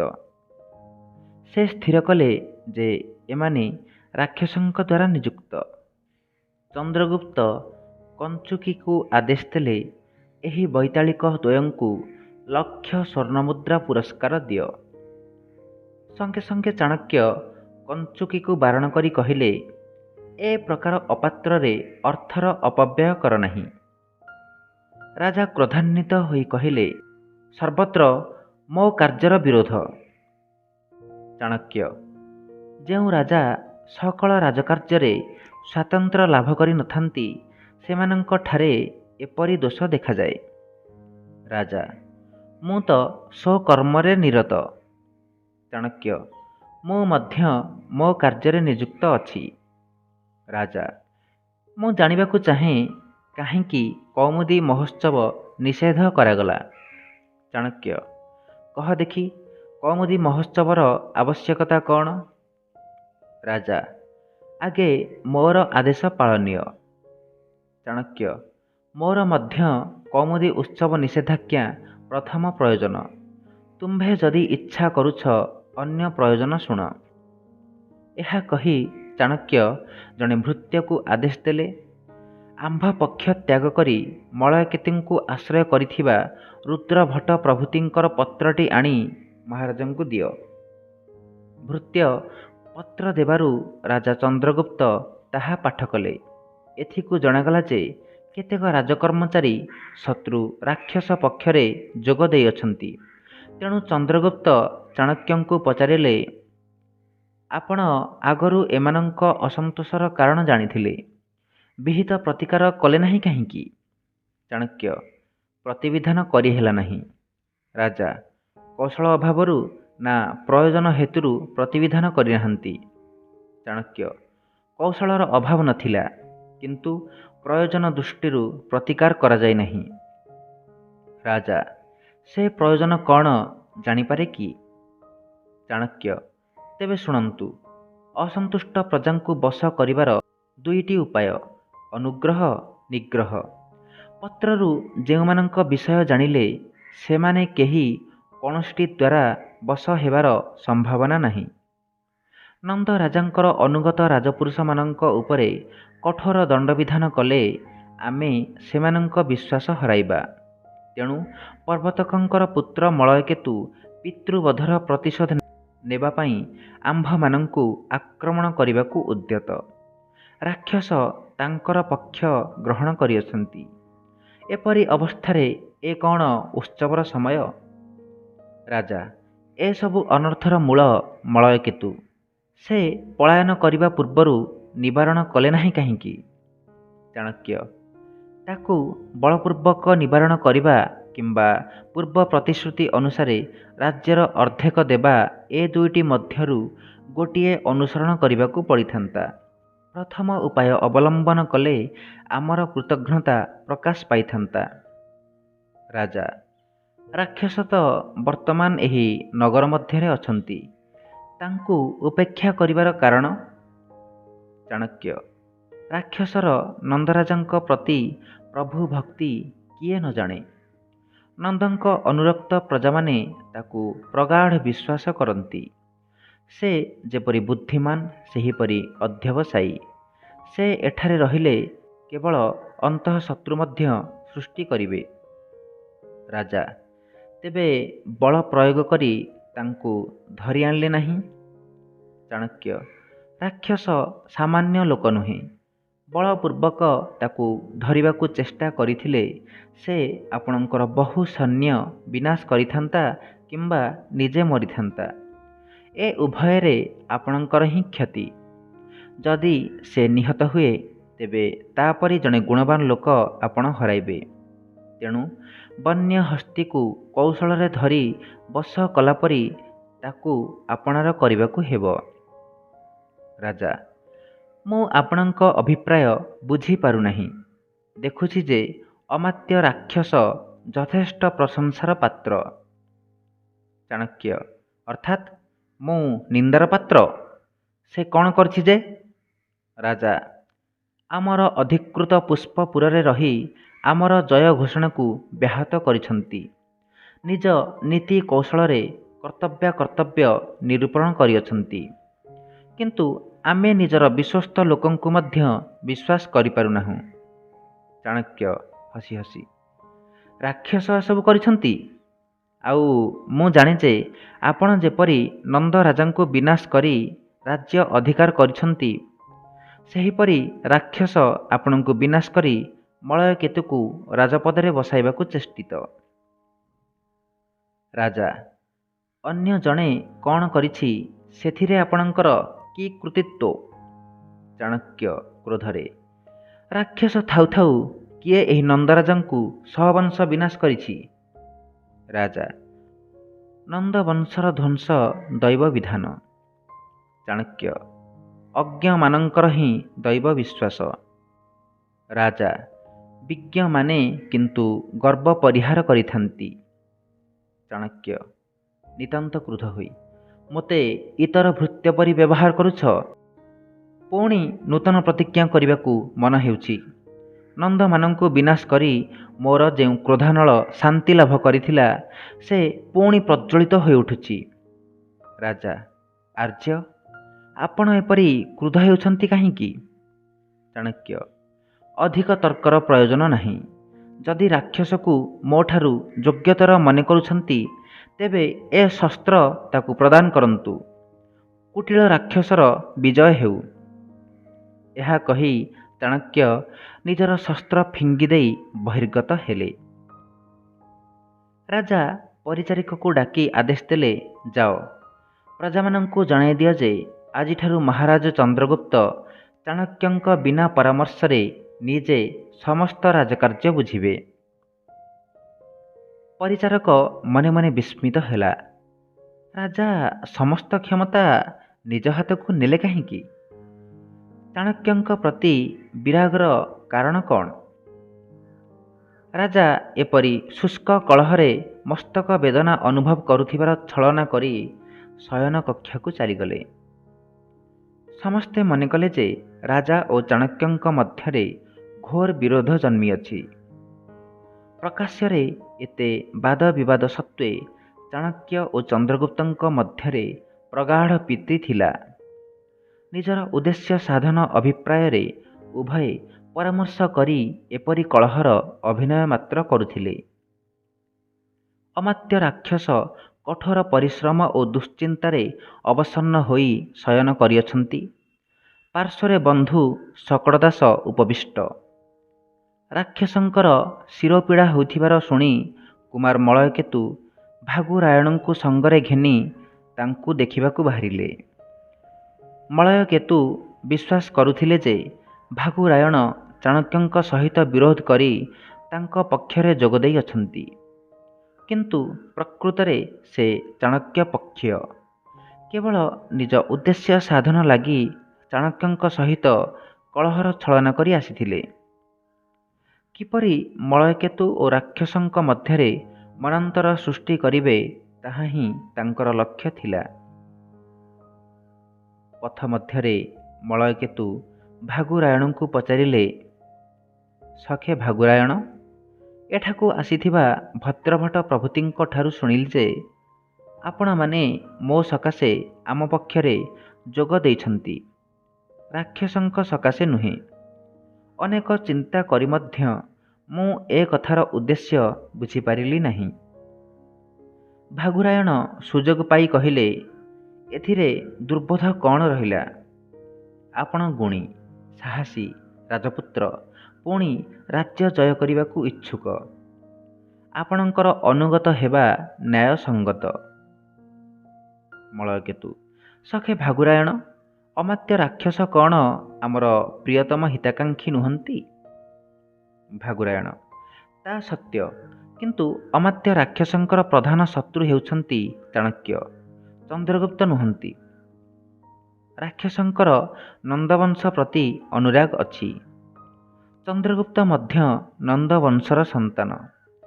ଯଦି ଚନ୍ଦ୍ରଗୁପ୍ତ ରାକ୍ଷସଙ୍କୁ ସେପରି ଅନୁରୋଧ କରୁଛନ୍ତି, ତେବେ ସେ ତାଙ୍କ ସହିତ ମିଳି ଯାଇପାରନ୍ତି।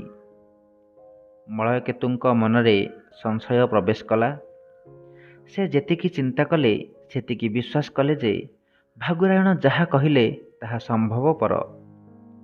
ରାକ୍ଷସ ନନ୍ଦବଂଶର ଅନୁଗତ, ଚନ୍ଦ୍ରଗୁପ୍ତ ମଧ୍ୟ ନନ୍ଦବଂଶର ସନ୍ତାନ, ଏହି କଥାଟି ସେ ଭୁଲି ପାରିଲେ ନାହିଁ। ଶିରଃ ପୀଡ଼ାଗ୍ରସ୍ତ ରାକ୍ଷସଙ୍କ ନିକଟରେ କରଭକ ନାମକ ଜଣେ ଗୁପ୍ତଚର ଆସି ସମ୍ବାଦ ଦେଲା, ଆପଣଙ୍କ ଆଦେଶରେ ମୁଁ ପାଟଳୀପୁତ୍ର ଯାଇ ବୈତାଳିକ ସ୍ତନକଳସକୁ ଆପଣଙ୍କ ସମ୍ବାଦ ଦେଲି। ଏହି ସମୟରେ ରାଜା ଚନ୍ଦ୍ରଗୁପ୍ତ ପୁରବାସୀମାନଙ୍କୁ ଜଣାଇଲେ ଯେ ମହାଡମ୍ବରେ କୌମୁଦୀ ଉତ୍ସବ ଅନୁଷ୍ଠିତ ହେବ, କିନ୍ତୁ ଦୁଷ୍ଟ ଚାଣକ୍ୟ ସେହି ଉତ୍ସବ ବନ୍ଦ କରିବାକୁ ଆଦେଶ ଦେଲା। ସ୍ତନ କଳସ ଉପଯୁକ୍ତ କାଳ ବୁଝି ଚନ୍ଦ୍ରଗୁପ୍ତଙ୍କୁ ଉତ୍ତେଜିତ କରିବା ପାଇଁ ତାଙ୍କୁ ନିଜର କବିତା ଶୁଣାଇଲା। ରାକ୍ଷସ ମନେ ମନେ ଭାବିଲେ, ସ୍ତନ କଳସ ଦ୍ୱାରା ଯେଉଁ ଭେଦ ବୀଜ ବପନ କରିଛି ତାର ଫଳ ନିଶ୍ଚୟ ଫଳିବ। କରଭକ ଜଣାଇଲା ଯେ ଏହା ପରେ ଚନ୍ଦ୍ରଗୁପ୍ତ ଆପଣଙ୍କର ବହୁ ପ୍ରଶଂସା କରି ଚାଣକ୍ୟକୁ ସଚିବ ପଦରୁ ବିଚ୍ୟୁତ କରିଅଛନ୍ତି। କରଭକ ସହିତ ରାକ୍ଷସ କଥାବାର୍ତ୍ତା ହେବା ସମୟରେ ମଳୟକେତୁ ଓ ଭାଗୁରାୟଣ ବାହାରେ ରହି ସବୁ ଶୁଣିପାରୁଥିଲେ। ମଳୟକେତୁଙ୍କ ମନରେ ଯେଉଁ ସନ୍ଦେହ ଜନ୍ମିଥିଲା ଚନ୍ଦ୍ରଗୁପ୍ତ ରାକ୍ଷସଙ୍କର ପ୍ରଶଂସା କରୁଥିବାର ଶୁଣି ତାହା ଦୃଢ଼ୀଭୂତ ହେଲା। ରାକ୍ଷସ କହିଲେ, ଏଇ କୌମୁଦୀ ଉତ୍ସବ ବନ୍ଦ କରିବା କ'ଣ ଚନ୍ଦ୍ରଗୁପ୍ତଙ୍କର ଚାଣକ୍ୟ ପ୍ରତି ବିରାଗର କାରଣ, ନା ଆଉ କିଛି ଅଛି? ମଳୟକେତୁ, ଅନ୍ୟ ଉପରେ ଚନ୍ଦ୍ରଗୁପ୍ତ କାହିଁକି କୁପିତ ହେଲେ, ସେଥିର କାରଣ ଅନୁସନ୍ଧାନ କରିବାରେ ଫଳ କ'ଣ? ରାକ୍ଷସ, କୁମାର, ଚାଣକ୍ୟ ଖୁବ୍ ବୁଦ୍ଧିମାନ। ବିନା କାରଣରେ ସେ ଯେ ଚନ୍ଦ୍ରଗୁପ୍ତଙ୍କ କୋପ ଜନ୍ମାଇଥିବେ ଏହା ସମ୍ଭବ ନୁହେଁ। ଆଉ ମଧ୍ୟ ସେହିପରି ବିଶେଷ କାରଣ ନଥିଲେ କୃତଜ୍ଞ ଚନ୍ଦ୍ରଗୁପ୍ତ ଚାଣକ୍ୟକୁ ସଚିବ ପଦରୁ ବିତାଡ଼ିତ କରିନଥାନ୍ତେ। କରଭକ, ଚନ୍ଦ୍ରଗୁପ୍ତଙ୍କ କୋପର ଅନ୍ୟ କାରଣ ମଧ୍ୟ ଅଛି। ତା ହେଉଛି ଚାଣକ୍ୟଙ୍କର ମଳୟକେତୁ ଓ ଆପଣଙ୍କୁ ଉପେକ୍ଷା କରିବା। ରାକ୍ଷସ, ଶକଟଦାସ, ଏବେ ଚନ୍ଦ୍ରଗୁପ୍ତ ମୋର ହସ୍ତଗତ ବୋଲି ମନେ କରୁଛି। ଅଚିରେ ଚନ୍ଦନଦାସ ବନ୍ଧନରୁ ମୁକ୍ତ ହେବେ। ତୁମେ ମଧ୍ୟ ନିଜ ସ୍ତ୍ରୀ ପୁତ୍ରଙ୍କ ସହିତ ମିଳିତ ହେବ। ଆଚ୍ଛା କରଭକ, ସଚିବ ପଦରୁ ବହିଷ୍କୃତ ହୋଇ ଏବେ ଚାଣକ୍ୟ କେଉଁଠାରେ ଅଛି? କରଭକ, ସେହି ପାଟଳୀପୁତ୍ରରେ ଅଛି। ରାକ୍ଷସ, ସେଇଠାରେ ରହିଛି? ତପସ୍ୟା କରିବାକୁ ଯାଇନାହିଁ କି ପୁଣି ଗୋଟିଏ ନୂତନ ପ୍ରତିଜ୍ଞା କରିନାହିଁ? କରଭକ, ତପୋବନକୁ ଯିବ ବୋଲି ଶୁଣାଯାଏ। ରାକ୍ଷସ, ବଡ଼ ଆଶ୍ଚର୍ଯ୍ୟର କଥା। ଯେଉଁ ଚାଣକ୍ୟ ରାଜାଙ୍କ ଶ୍ରାଦ୍ଧ ଦିବସରେ ପୁରୋହିତ ଆସନରୁ ବିତାଡ଼ିତ ହେବା ସହ୍ୟ କରିପାରିନଥିଲା, ସେ କିପରି ଚନ୍ଦ୍ରଗୁପ୍ତଠାରୁ ଏ ଅପମାନ ସହି ରହିଲା? ପୁଣି ଯେଉଁ ଚନ୍ଦ୍ରଗୁପ୍ତ ଚାଣକ୍ୟ ବୁଦ୍ଧି ବଳରେ ରାଜପଦ ପାଇଛି, ସେହି ଚନ୍ଦ୍ରଗୁପ୍ତଠାରୁ? ମଳୟକେତୁ, ଚାଣକ୍ୟ ବନକୁ ଗଲେ ବା ପୁଣି ପ୍ରତିଜ୍ଞା କଲେ ଆମର କି ଲାଭ? ଭାଗୁରାୟଣ। ଏଥିରେ ଦୁର୍ବୋଧ୍ୟ କ'ଣ ଅଛି? ଚାଣକ୍ୟ ଚନ୍ଦ୍ରଗୁପ୍ତଙ୍କ ଠାରୁ ଯେତିକି ଦୂରରେ ରହିବ, ରାକ୍ଷସଙ୍କର ସେତିକି ସ୍ୱାର୍ଥ ସିଦ୍ଧି ହେବ। ଶକଟ ଦାସ କରଭକ ସହିତ ଅନ୍ୟତ୍ର ଚାଲିଯିବା ପରେ ମଳୟକେତୁ ରାକ୍ଷସଙ୍କ ସମ୍ମୁଖରେ ଉପସ୍ଥିତ ହେଲେ। ମଳୟକେତୁ ଆସନ ଗ୍ରହଣ କରି ତାଙ୍କର ଶିରବ୍ୟଥା କମିଛି କି ନା ପଚାରିଲେ। ରାକ୍ଷସ ଉତ୍ତର କଲେ, କୁମାର ରାଜପଦରେ ଅଧିଷ୍ଠିତ ନ ହେବା ପର୍ଯ୍ୟନ୍ତ ମୋର ଶିରବେଦନା ଯିବ କିପରି? ମଳୟକେତୁ। ଆର୍ଯ୍ୟଙ୍କ ଚେଷ୍ଟାରେ ତାହା ଦୁଷ୍ପ୍ରାପ୍ୟ ନୁହେଁ। ଆମର ସୈନ୍ୟ ସଂଗ୍ରହ ହୋଇଛି। କେବଳ ଶତ୍ରୁର ଦୁର୍ବଳ ସମୟ ପର୍ଯ୍ୟନ୍ତ ଅପେକ୍ଷା କରିବାକୁ ହେବ। ରାକ୍ଷସ। ଏବେ ସୁଯୋଗ ଉପସ୍ଥିତ, ବିଜୟ ନିଶ୍ଚିତ। ମଳୟକେତୁ। ଶତ୍ରୁର କିଛି ବିପଦର ସୂଚନା ମିଳିଛି କି? ରାକ୍ଷସ। ହଁ, ଚନ୍ଦ୍ରଗୁପ୍ତ ଠାରୁ ଚାଣକ୍ୟ ବିଚ୍ଛିନ୍ନ ହୋଇଛି। ମଳୟକେତୁ। ଏହା ଚାଣକ୍ୟ ପକ୍ଷରେ ବିପଦ ହୋଇପାରେ, କିନ୍ତୁ ଏଥିରେ ଚନ୍ଦ୍ରଗୁପ୍ତର କ'ଣ ଅଛି? ରାକ୍ଷସ। ଅନ୍ୟ ରାଜାଙ୍କ ପକ୍ଷରେ ମନ୍ତ୍ରୀର ବିପଦ କିଛି ନୁହେଁ, କିନ୍ତୁ ଚନ୍ଦ୍ରଗୁପ୍ତ ପକ୍ଷରେ ତା ନୁହେଁ। ମଳୟକେତୁ। ଚାଣକ୍ୟର ଦୋଷ ହେତୁରୁ ଚନ୍ଦ୍ରଗୁପ୍ତ ପ୍ରତି ପ୍ରଜାମାନଙ୍କର ବିରାଗ ଜନ୍ମିଥିଲା। ଏବେ ଚାଣକ୍ୟଙ୍କୁ ବିତାଡ଼ିତ କରିବା ଫଳରେ ପ୍ରଜାମାନେ ଚନ୍ଦ୍ରଗୁପ୍ତର ଅନୁରକ୍ତ ହେବେ ନାହିଁ କି? ରାକ୍ଷସ। ତା ହେବ ନାହିଁ। ପ୍ରଜାମାନଙ୍କ ଭିତରେ ଦୁଇ ଶ୍ରେଣୀର ଲୋକ ଅଛନ୍ତି।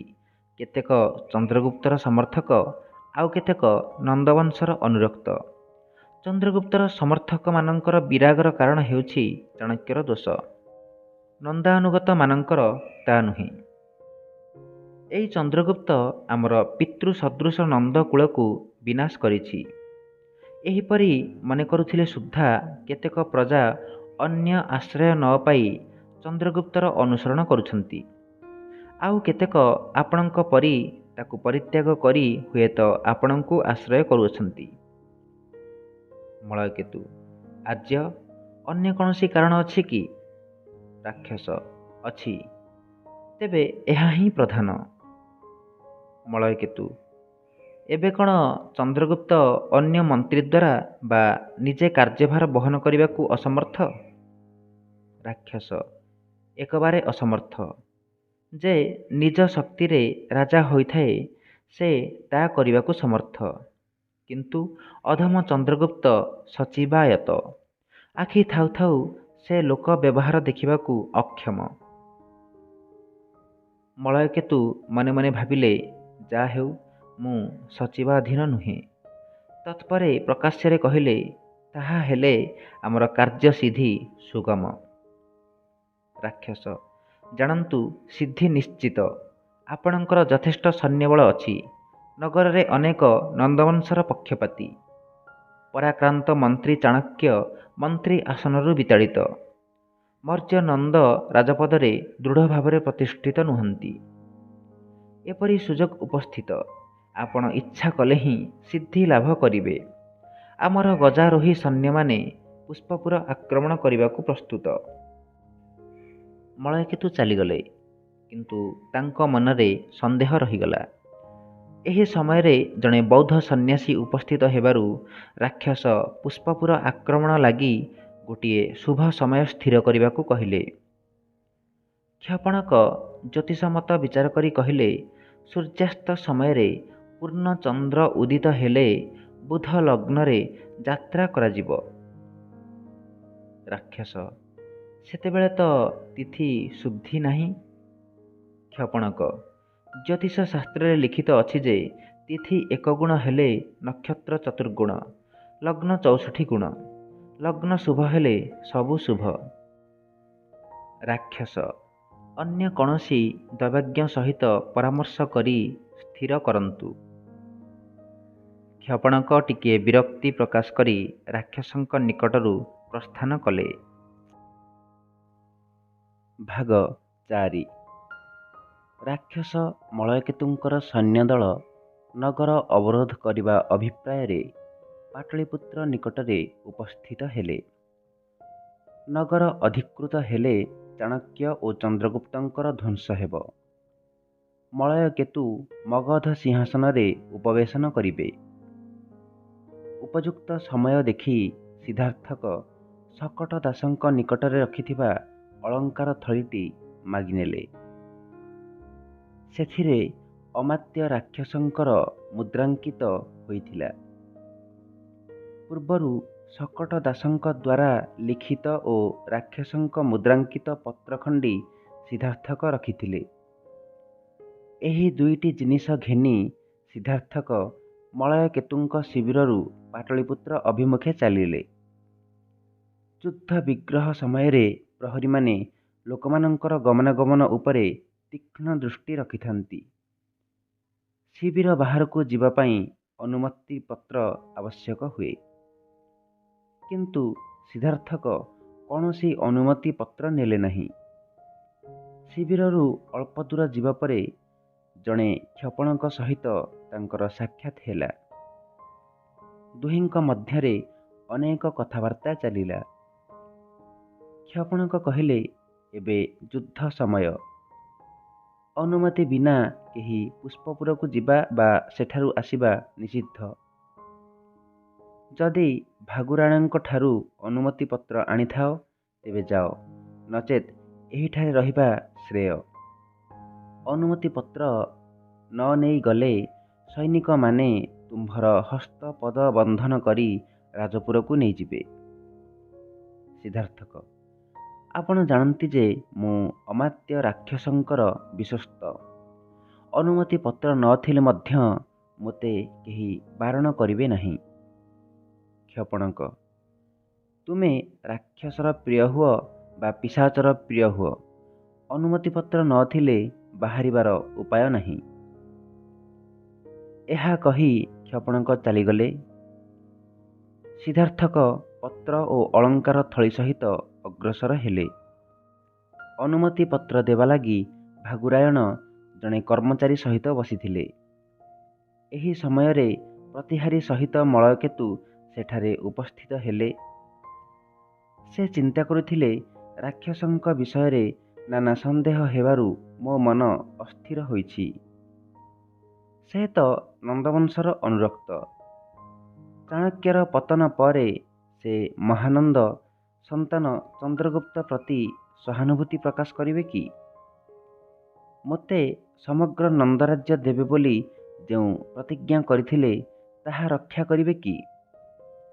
ଏଇ ଦୁଇ ସନ୍ଦେହରେ ପଡ଼ି ମୋ ଚିତ୍ତ ଭ୍ରମ ହେଉଛି।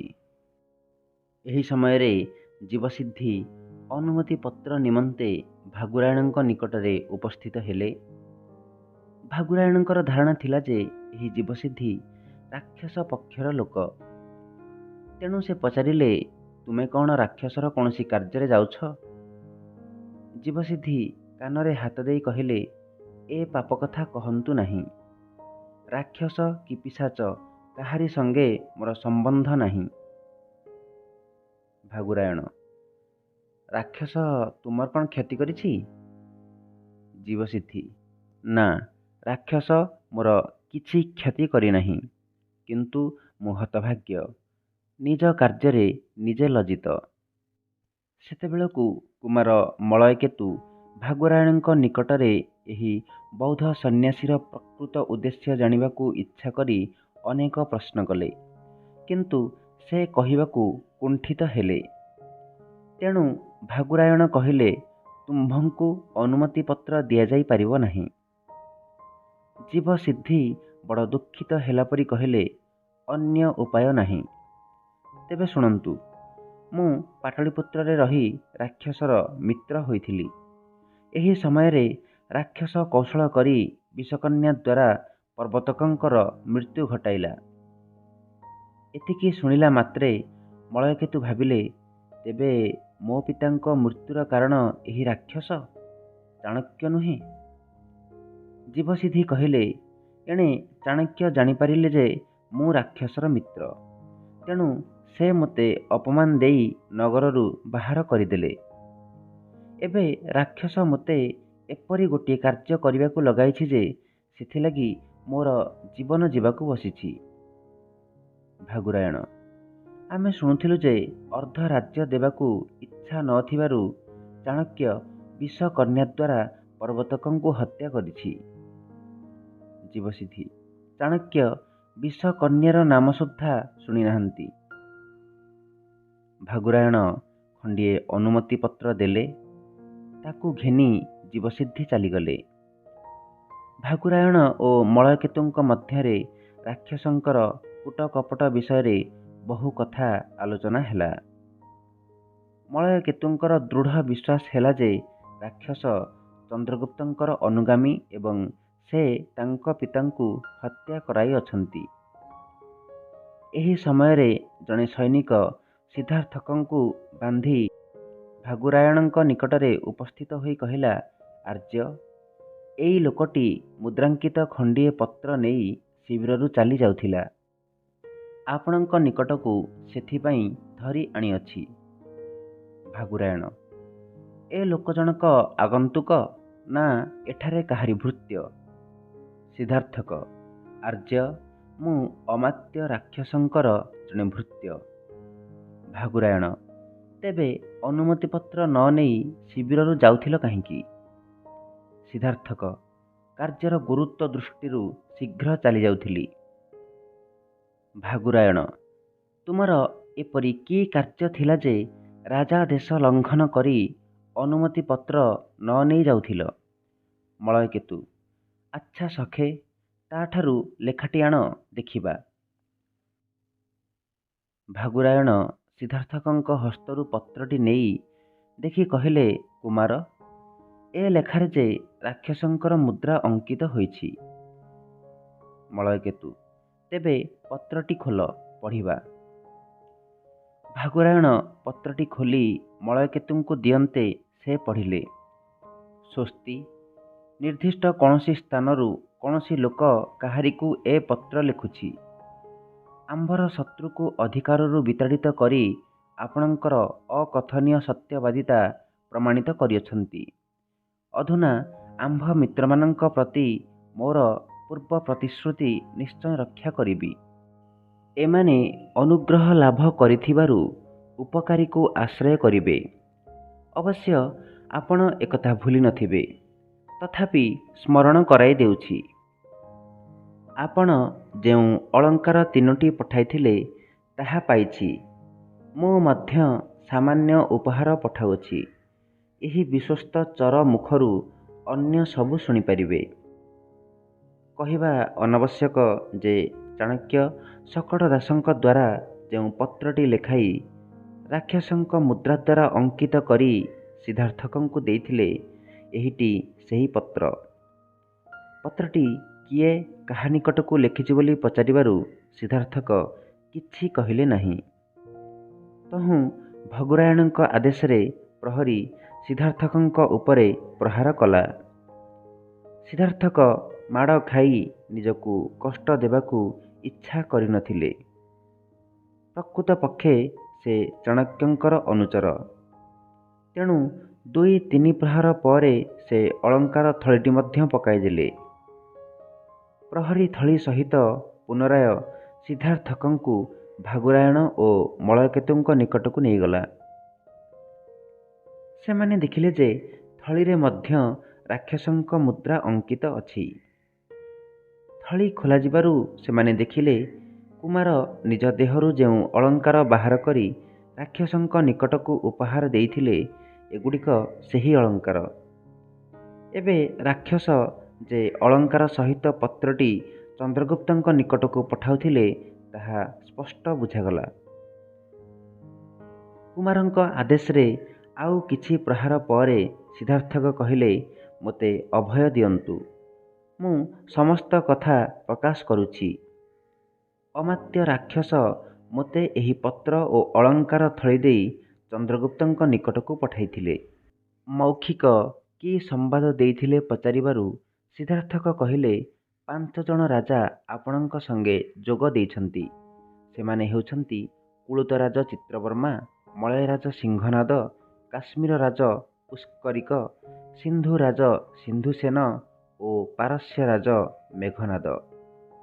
ଏମାନଙ୍କ ମଧ୍ୟରୁ କୁଳୁତ, ମଳୟ ଓ କାଶ୍ମୀରର ରାଜାମାନେ ମଳୟକେତୁଙ୍କର ଧନ ସମ୍ପତ୍ତି ଚାହାନ୍ତି। ଅନ୍ୟ ଦୁହେଁ ହସ୍ତୀ ଓ ଗଚ୍ଛିତ ଧନ ଚାହାନ୍ତି। ଚାଣକ୍ୟକୁ ତଡ଼ି ଆପଣ ଯେପରି ମୋର ଉପକାର କରିଅଛନ୍ତି, ଏମାନେ ମଧ୍ୟ ସେହିପରି ଉପକାର କରିବେ। ଚାଣକ୍ୟ ଚନ୍ଦ୍ରଗୁପ୍ତଙ୍କ ନିକଟକୁ ଏହି ମୌଖିକ ସମ୍ବାଦ ଦେଇଥିଲେ। ମଳୟକେତୁ ଏ କଥା ଶୁଣି ବିସ୍ମୟରେ ଅଭିଭୂତ ହୋଇଗଲେ। ଚିତ୍ରବର୍ମା ପ୍ରଭୃତି ତାଙ୍କ ପ୍ରତି ଏପରି ଶଠତା କରିବେ ବୋଲି ସେ ସ୍ୱପ୍ନରେ ଭାବିନଥିଲେ। ରାକ୍ଷସ ଯେ ତାଙ୍କ ବିରୁଦ୍ଧରେ ଚନ୍ଦ୍ରଗୁପ୍ତଙ୍କ ସଙ୍ଗେ ମିଳି ଷଡ଼ଯନ୍ତ୍ର କରୁଛନ୍ତି, ଏ କଥା ଭାବି ସେ ଦିଗ୍ବିଦିଗ ଜ୍ଞାନଶୂନ୍ୟ ହୋଇପଡ଼ିଲେ।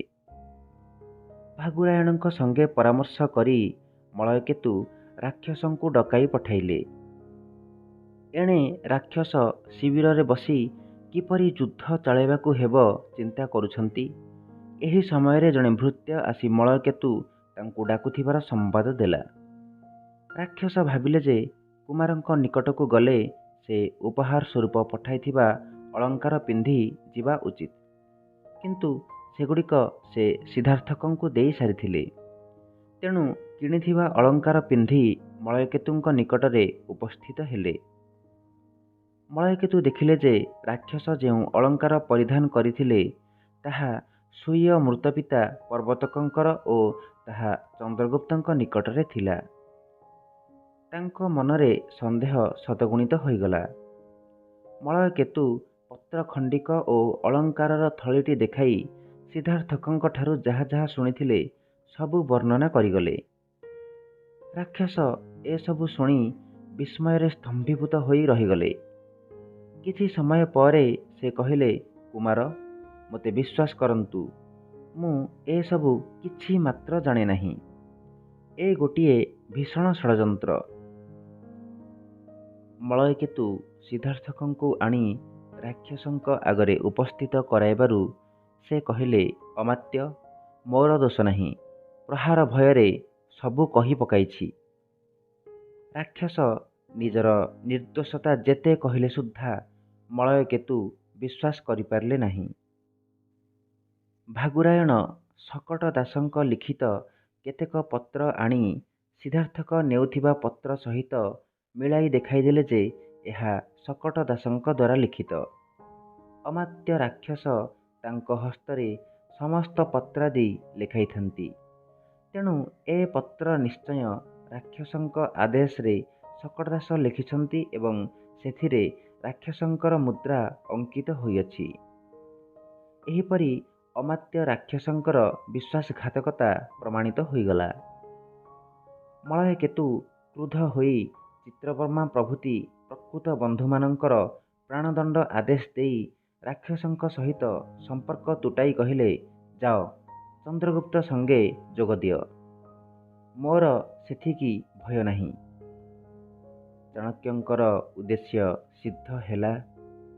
ଭାଗୁରାୟଣ ମନେ ମନେ ବଡ଼ ଆନନ୍ଦିତ ହେଲେ। କିନ୍ତୁ ମଳୟକେତୁ ମନେ କଲେ ଯେ ଭାଗୁରାୟଣ ତାଙ୍କର ବିଶ୍ୱସ୍ତ ବନ୍ଧୁ। ଭାଗ 5। ରାକ୍ଷସ ଏହିପରି ଚାଣକ୍ୟଙ୍କ ବୁଦ୍ଧି କୌଶଳରେ ନିଜ ବନ୍ଧୁମାନଙ୍କର ଅବିଶ୍ୱାସ ଭାଜନ ହୋଇପଡ଼ିଲେ। ତାଙ୍କୁ କିଛି ବୁଦ୍ଧି ଦେଖାଗଲା ନାହିଁ। ମଳୟକେତୁଙ୍କ ନିକଟରେ ଅପମାନିତ ହୋଇ ସେ ପାଟଳୀପୁତ୍ର ନିକଟବର୍ତ୍ତୀ ଉଦ୍ୟାନର ଗୋଟିଏ ବୃକ୍ଷ ମୂଳରେ ବସିପଡ଼ିଲେ। ହଠାତ୍ ଦୂରରୁ ଶଙ୍ଖ ପ୍ରଭୃତିର ଧ୍ୱନି ଶୁଣାଗଲା। ରାକ୍ଷସ ବୁଝିପାରିଲେ ଯେ ମଳୟକେତୁକୁ ବନ୍ଦୀ କରିଥିବା ହେତୁ ଚାଣକ୍ୟ ଆନନ୍ଦ ଉତ୍ସବ କରାଉଛନ୍ତି। ଏହି ସମୟରେ ଜଣେ ଲୋକ ଉଦ୍ୟାନର ସେହି ଅଂଶକୁ ଆସି ନିଜ ଗଳାରେ ଦଉଡ଼ି ଦେଇ ଆତ୍ମହତ୍ୟା କରିବାର ଚେଷ୍ଟା କଲା। ରାକ୍ଷସ ତାକୁ ସେହି ଚେଷ୍ଟାରୁ ନିବୃତ୍ତ କରି କାରଣ ପଚାରିବାରୁ ସେ କହିଲା, ମୁଁ ବଡ଼ ହତଭାଗ୍ୟ। ମୋର ଅତି ପ୍ରିୟ ବନ୍ଧୁର ବିନାଶରେ ଏପରି ଆତ୍ମହତ୍ୟା କରି ମୁକ୍ତି ଲଭିବାକୁ ଚେଷ୍ଟା କରୁଛି। ମୁଁ ଆଉ ମୁହୂର୍ତ୍ତେ ସୁଦ୍ଧା ବଞ୍ଚି ରହିବାକୁ ଚାହେଁ ନାହିଁ। ରାକ୍ଷସଙ୍କ ଅନୁରୋଧରେ ସେ ସମସ୍ତ ଘଟଣା ବର୍ଣ୍ଣନା କରି କହିଲା, ଏହି ନଗରରେ ବିଷ୍ଣୁଦାସ ନାମରେ ଜଣେ ସୁବର୍ଣ୍ଣ ବଣିକ ଅଛନ୍ତି। ସେ ମୋର ଅନ୍ତରଙ୍ଗ ବନ୍ଧୁ। ସେ ଏବେ ସମସ୍ତ ଧନରତ୍ନ ଦାନ କରିଦେଇ ଚିତାନଳରେ ପ୍ରାଣ ହରାଇବାକୁ ଚାଲିଗଲେ। ତାଙ୍କ ବିନା ମୋର ଏ ଜୀବନରେ କି ଫଳ? ସେଥିପାଇଁ ପ୍ରାଣ ହରାଇବାକୁ ଏ ନିର୍ଜନ ଉଦ୍ୟାନକୁ ଆସିଛି। ରାକ୍ଷସ ଜାଣିଥିଲେ ଯେ ବିଷ୍ଣୁଦାସ ତାଙ୍କର ଚିରସୁହୃଦ୍ ଚନ୍ଦନ ଦାସଙ୍କର ବନ୍ଧୁ। ତେଣୁ ଚନ୍ଦନ ଦାସଙ୍କର ସୁସମ୍ବାଦ ଜାଣିବା ଅଭିପ୍ରାୟରେ ପଚାରିଲେ, ବିଷ୍ଣୁଦାସଙ୍କର ଅଗ୍ନି ପ୍ରବେଶର କାରଣ କ'ଣ? ଲୋକଟି କହିଲା, ଏହି ନଗରର ଚନ୍ଦନ ଦାସ ହେଉଛନ୍ତି ବିଷ୍ଣୁଦାସଙ୍କର ଅତି ଆତ୍ମୀୟ। ଚନ୍ଦନ ଦାସଙ୍କୁ ଚନ୍ଦ୍ରଗୁପ୍ତ ବନ୍ଦୀ କରିଛି। ବିଷ୍ଣୁଦାସ ନିଜର ସମସ୍ତ ଧନରତ୍ନ ବିନିମୟରେ ଚନ୍ଦନ ଦାସଙ୍କ ମୁକ୍ତି ଭିକ୍ଷା କଲେ। ମାତ୍ର ଚନ୍ଦ୍ରଗୁପ୍ତ କହିଲେ, ମୁଁ ଧନ ଲୋଭରେ ଚନ୍ଦନ ଦାସକୁ ବନ୍ଦୀ କରିନଥିଲି। ସେ ରାଜଦ୍ରୋହୀ। ରାକ୍ଷସର ସ୍ତ୍ରୀ ପୁତ୍ରଙ୍କୁ ଆଶ୍ରୟ ଦେଇଥିବା ଅପରାଧ ଯୋଗୁଁ ବନ୍ଦୀ ହୋଇଥିଲା। ଯେତେ କହିଲେ ସୁଦ୍ଧା ସେ ଏମାନଙ୍କୁ ପ୍ରତ୍ୟର୍ପଣ କଲା ନାହିଁ। ତେଣୁ ତାର ପ୍ରାଣଦଣ୍ଡ ହେବ। ଏ କଥା ଶୁଣି ବନ୍ଧୁହୀନ ଜୀବନ ଅପେକ୍ଷା ମରଣ ଶ୍ରେୟ ମନେକରି ବିଷ୍ଣୁଦାସ ଅଗ୍ନି ପ୍ରବେଶ କରିବାକୁ ଯାଉଅଛନ୍ତି। ଆଜି ଚନ୍ଦନ ଦାସଙ୍କୁ ବଧ୍ୟ ଭୂମିକୁ ନିଆଯିବ। ତେଣୁ ମୁଁ ମଧ୍ୟ ପ୍ରାଣ ହରାଇବାକୁ ବସିଛି। ରାକ୍ଷସଙ୍କ ମନରେ ନାନା ଚିନ୍ତା ଖେଳିଗଲା। ତାଙ୍କର ପତ୍ନୀ ପୁତ୍ରଙ୍କୁ ଆଶ୍ରୟ ଦେଇଥିବାରୁ ଆଜି ଚନ୍ଦନ ଦାସ ମୃତ୍ୟୁଦଣ୍ଡ ପାଇବାକୁ ଯାଉଛନ୍ତି। ଏହା ତାଙ୍କ ମନକୁ ବିଚଳିତ କରି ପକାଇଲା। ସେ ମୁହୂର୍ତ୍ତକ ମଧ୍ୟରେ ନିଜର କର୍ତ୍ତବ୍ୟ ସ୍ଥିର କରିନେଇ କହିଲେ, ତୁମେ ଶୀଘ୍ର ଯାଇ ବିଷ୍ଣୁଦାସଙ୍କୁ ଅଗ୍ନି ପ୍ରବେଶରୁ ନିବର୍ତ୍ତାଅ। ମୁଁ ଚନ୍ଦନ ଦାସଙ୍କୁ ମୃତ୍ୟୁ ମୁଖରୁ ରକ୍ଷା କରିବି। ଲୋକଟି ଏବେ ରାକ୍ଷସଙ୍କୁ ଚିହ୍ନି ପାରିଥିବାର ଛଳନା କରି କହିଲା, ବହୁ ଭାଗ୍ୟରୁ ଆପଣଙ୍କ ପାଦପଦ୍ମ ଦର୍ଶନ ପାଇଲି।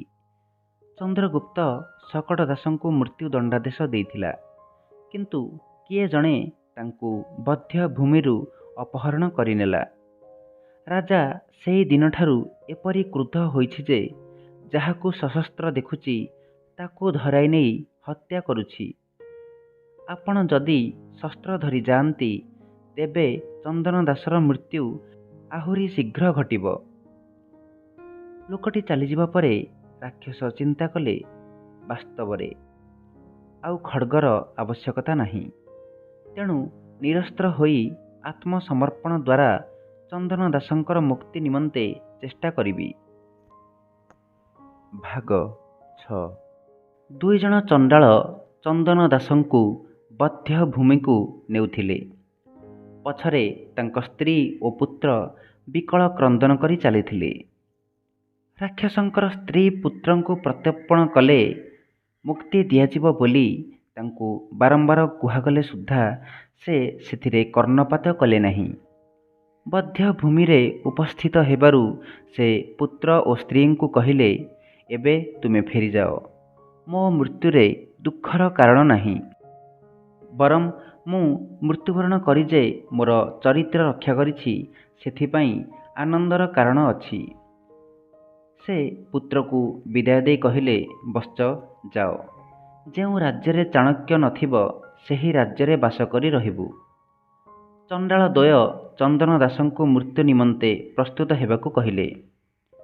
ଏହି ସମୟରେ ରାକ୍ଷସ ବଧ୍ୟ ଭୂମିରେ ଉପସ୍ଥିତ ହୋଇ ଚଣ୍ଡାଳ ଦ୍ୱୟଙ୍କୁ କହିଲେ, ଚନ୍ଦନ ଦାସଙ୍କୁ ବଧ କରିବାର ପ୍ରୟୋଜନ ନାହିଁ।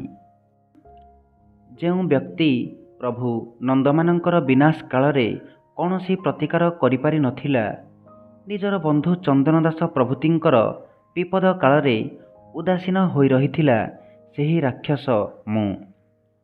ଚନ୍ଦନ ଦାସଙ୍କୁ ମୁକ୍ତ କରି ମୋତେ ହତ୍ୟା କର। ଚନ୍ଦନ ଦାସ ଏପରି ଭାବରେ ରାକ୍ଷସଙ୍କୁ ଦେଖି ବିସ୍ମିତ ହୋଇଗଲେ। ଇତ୍ୟବସରରେ ଜଣେ ଚଣ୍ଡାଳ ରାକ୍ଷସଙ୍କୁ ଧରି ରହିଲା ଓ ଅନ୍ୟ ଜଣେ ଚାଣକ୍ୟଙ୍କୁ ସମ୍ବାଦ ଦେବାକୁ ଚାଲିଗଲା। ସଙ୍ଗେ ସଙ୍ଗେ ଚାଣକ୍ୟ ଉକ୍ତ ଚଣ୍ଡାଳ ସହିତ ବଧ୍ୟ ଭୂମିରେ ଉପସ୍ଥିତ ହୋଇ କହିଲେ, ଅମାତ୍ୟ ରାକ୍ଷସ, ଚାଣକ୍ୟର ଅଭିବାଦନ ଗ୍ରହଣ କର।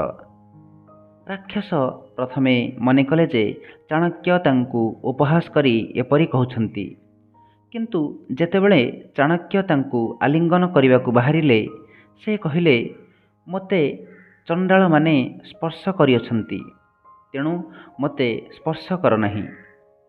ଚାଣକ୍ୟ କହିଲେ, ଏମାନେ ଚଣ୍ଡାଳ ନୁହନ୍ତି, ଏ ହେଉଛି ସିଦ୍ଧାର୍ଥକ, ଆପଣଙ୍କର ବନ୍ଧୁ। ଅପର ଜଣକ ସମିଧାର୍ଥକ, ଜଣେ ରାଜକର୍ମଚାରୀ। ଶକଟ ଦାସ ଯେଉଁ ପତ୍ର ଲେଖିଥିଲେ, ତାହା ମୁଁ କୌଶଳରେ ଏହି ସିଦ୍ଧାର୍ଥକଙ୍କ ଦ୍ୱାରା ଲେଖାଇ ଆଣିଥିଲି। ତେଣୁ ଶକଟ ଦାସ ତୁମ୍ଭ ନିକଟରେ କୌଣସି ଅପରାଧ କରିନାହାନ୍ତି। ଶକଟ ଦାସଙ୍କ ପ୍ରତି ରାକ୍ଷସଙ୍କର ଯେଉଁ ସନ୍ଦେହ ଉପୁଜିଥିଲା, ତାହା ଦୂର ହୋଇଗଲା ଏବଂ ଚଣ୍ଡାଳ ଦ୍ୱୟ ଛଦ୍ମବେଶ ତ୍ୟାଗ କଲେ। ଚାଣକ୍ୟ କିପରି ଚକ୍ରାନ୍ତ କରି ନିଜର ଅନୁଚରମାନଙ୍କୁ ରାକ୍ଷସଙ୍କର ବନ୍ଧୁ ରୂପେ ପଠାଇଥିଲେ ଓ ନିଜ ଲୋକଙ୍କ ଦ୍ୱାରା ତାଙ୍କୁ ଅଳଙ୍କାର ବିକ୍ରୟ କରାଇଥିଲେ, ସେ ସବୁ ବର୍ଣ୍ଣନା କରିଗଲେ। ଏ ପ୍ରକାର ଅନ୍ୟାୟ କରିବାରେ ଚାଣକ୍ୟଙ୍କର ଏକମାତ୍ର ଲକ୍ଷ୍ୟ ଥିଲା ଚନ୍ଦ୍ରଗୁପ୍ତଙ୍କ ସହିତ ରାକ୍ଷସଙ୍କର ମିଳନ। ଶେଷରେ ଚାଣକ୍ୟ ଅନୁରୋଧ କଲେ, ଅମାତ୍ୟ ରାକ୍ଷସ, ଚନ୍ଦ୍ରଗୁପ୍ତ ତୁମ୍ଭଙ୍କୁ ଦେଖା କରିବାକୁ ଇଚ୍ଛା କରନ୍ତି।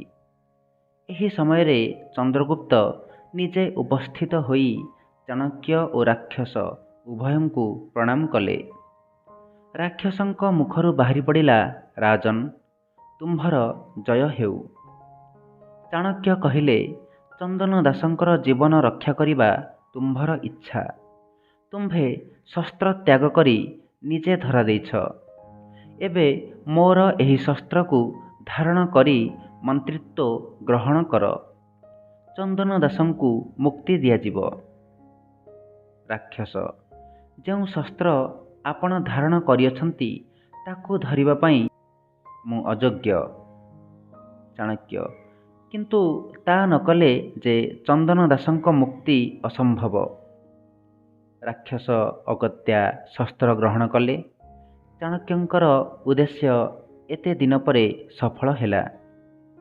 ଏହି ସମୟରେ ରାଜପୁରୁଷମାନେ ଭଦ୍ରଭଟ, ଭାଗୁରାୟଣ ପ୍ରଭୃତିଙ୍କ ସହିତ ମଳୟକେତୁଙ୍କୁ ବନ୍ଦୀ ଭାବରେ ଆଣି ଚାଣକ୍ୟଙ୍କୁ କହିଲେ, ଏମାନଙ୍କ ପ୍ରତି ଯଥାବିଧି ଆଦେଶ ହେଉ। ଚାଣକ୍ୟ କହିଲେ, ଏଣିକି ଅମାତ୍ୟ ହେଉଛନ୍ତି ରାକ୍ଷସ, ତାଙ୍କୁ ଜଣାଅ, ମୋତେ ଜଣାଇବା ଆଉ ଆବଶ୍ୟକ ନାହିଁ। ରାକ୍ଷସ ମନେ ମନେ ବିଚାରିଲେ, ଚାଣକ୍ୟ ଧନ୍ୟ, ମୋତେ ଦାସତ୍ୱ ବନ୍ଧନରେ ବାନ୍ଧି ପୁଣି ମୋର ପ୍ରଶଂସା କରୁଅଛନ୍ତି। ରାକ୍ଷସ ମନ୍ତ୍ରିତ୍ୱ ଗ୍ରହଣ କରିଥିବାର ଦେଖି ଚନ୍ଦ୍ରଗୁପ୍ତ ଏକାନ୍ତ ପ୍ରୀତ ହେଲେ। ମଳୟକେତୁ ତଦୀୟ ପିତୃରାଜ୍ୟ ଫେରିପାଇଲେ ଓ ଭଦ୍ରଭଟ ପ୍ରଭୃତି ତାଙ୍କର ଅନୁସରଣ କଲେ। ଶେଷରେ ଜନସାଧାରଣଙ୍କୁ ଚାଣକ୍ୟ ଜଣାଇଦେଲେ ଯେ ରାକ୍ଷସଙ୍କୁ ମନ୍ତ୍ରୀ ରୂପେ ପାଇ ଚନ୍ଦ୍ରଗୁପ୍ତ ଚନ୍ଦନ ଦାସଙ୍କୁ ସର୍ବପ୍ରଧାନ ଶ୍ରେଷ୍ଠୀ ପଦ ପ୍ରଦାନ କରିଅଛନ୍ତି। ଯେଉଁମାନେ ଚନ୍ଦ୍ରଗୁପ୍ତଙ୍କର ବିରୋଧ କରିଥିଲେ, ସେ ସମସ୍ତଙ୍କୁ ମୁକ୍ତି ଦିଆଗଲା। ଚାଣକ୍ୟଙ୍କର ସମସ୍ତ ଅଭିଳାଷ ପୂର୍ଣ୍ଣ ହେଲା। ନନ୍ଦବଂଶ ନିର୍ମୂଳ କରିବାକୁ ସେ ଯେଉଁ ପ୍ରତିଜ୍ଞା କରିଥିଲେ, ତାହା ପୂରଣ କରିଥିଲେ। ଚନ୍ଦ୍ରଗୁପ୍ତଙ୍କୁ ସିଂହାସନରେ ବସାଇ ଏବଂ ତାଙ୍କ ମନ୍ତ୍ରୀ ପଦରେ ବିଶ୍ୱସ୍ତ ଓ ବୁଦ୍ଧିମାନ ରାକ୍ଷସଙ୍କୁ ନିଯୁକ୍ତ କରାଇ ସେ ରାଜପଦକୁ ସୁପ୍ରତିଷ୍ଠିତ କଲେ। ଏହିପରି ଚାଣକ୍ୟଙ୍କ କୂଟନୀତିର ବିଜୟ ହେଲା।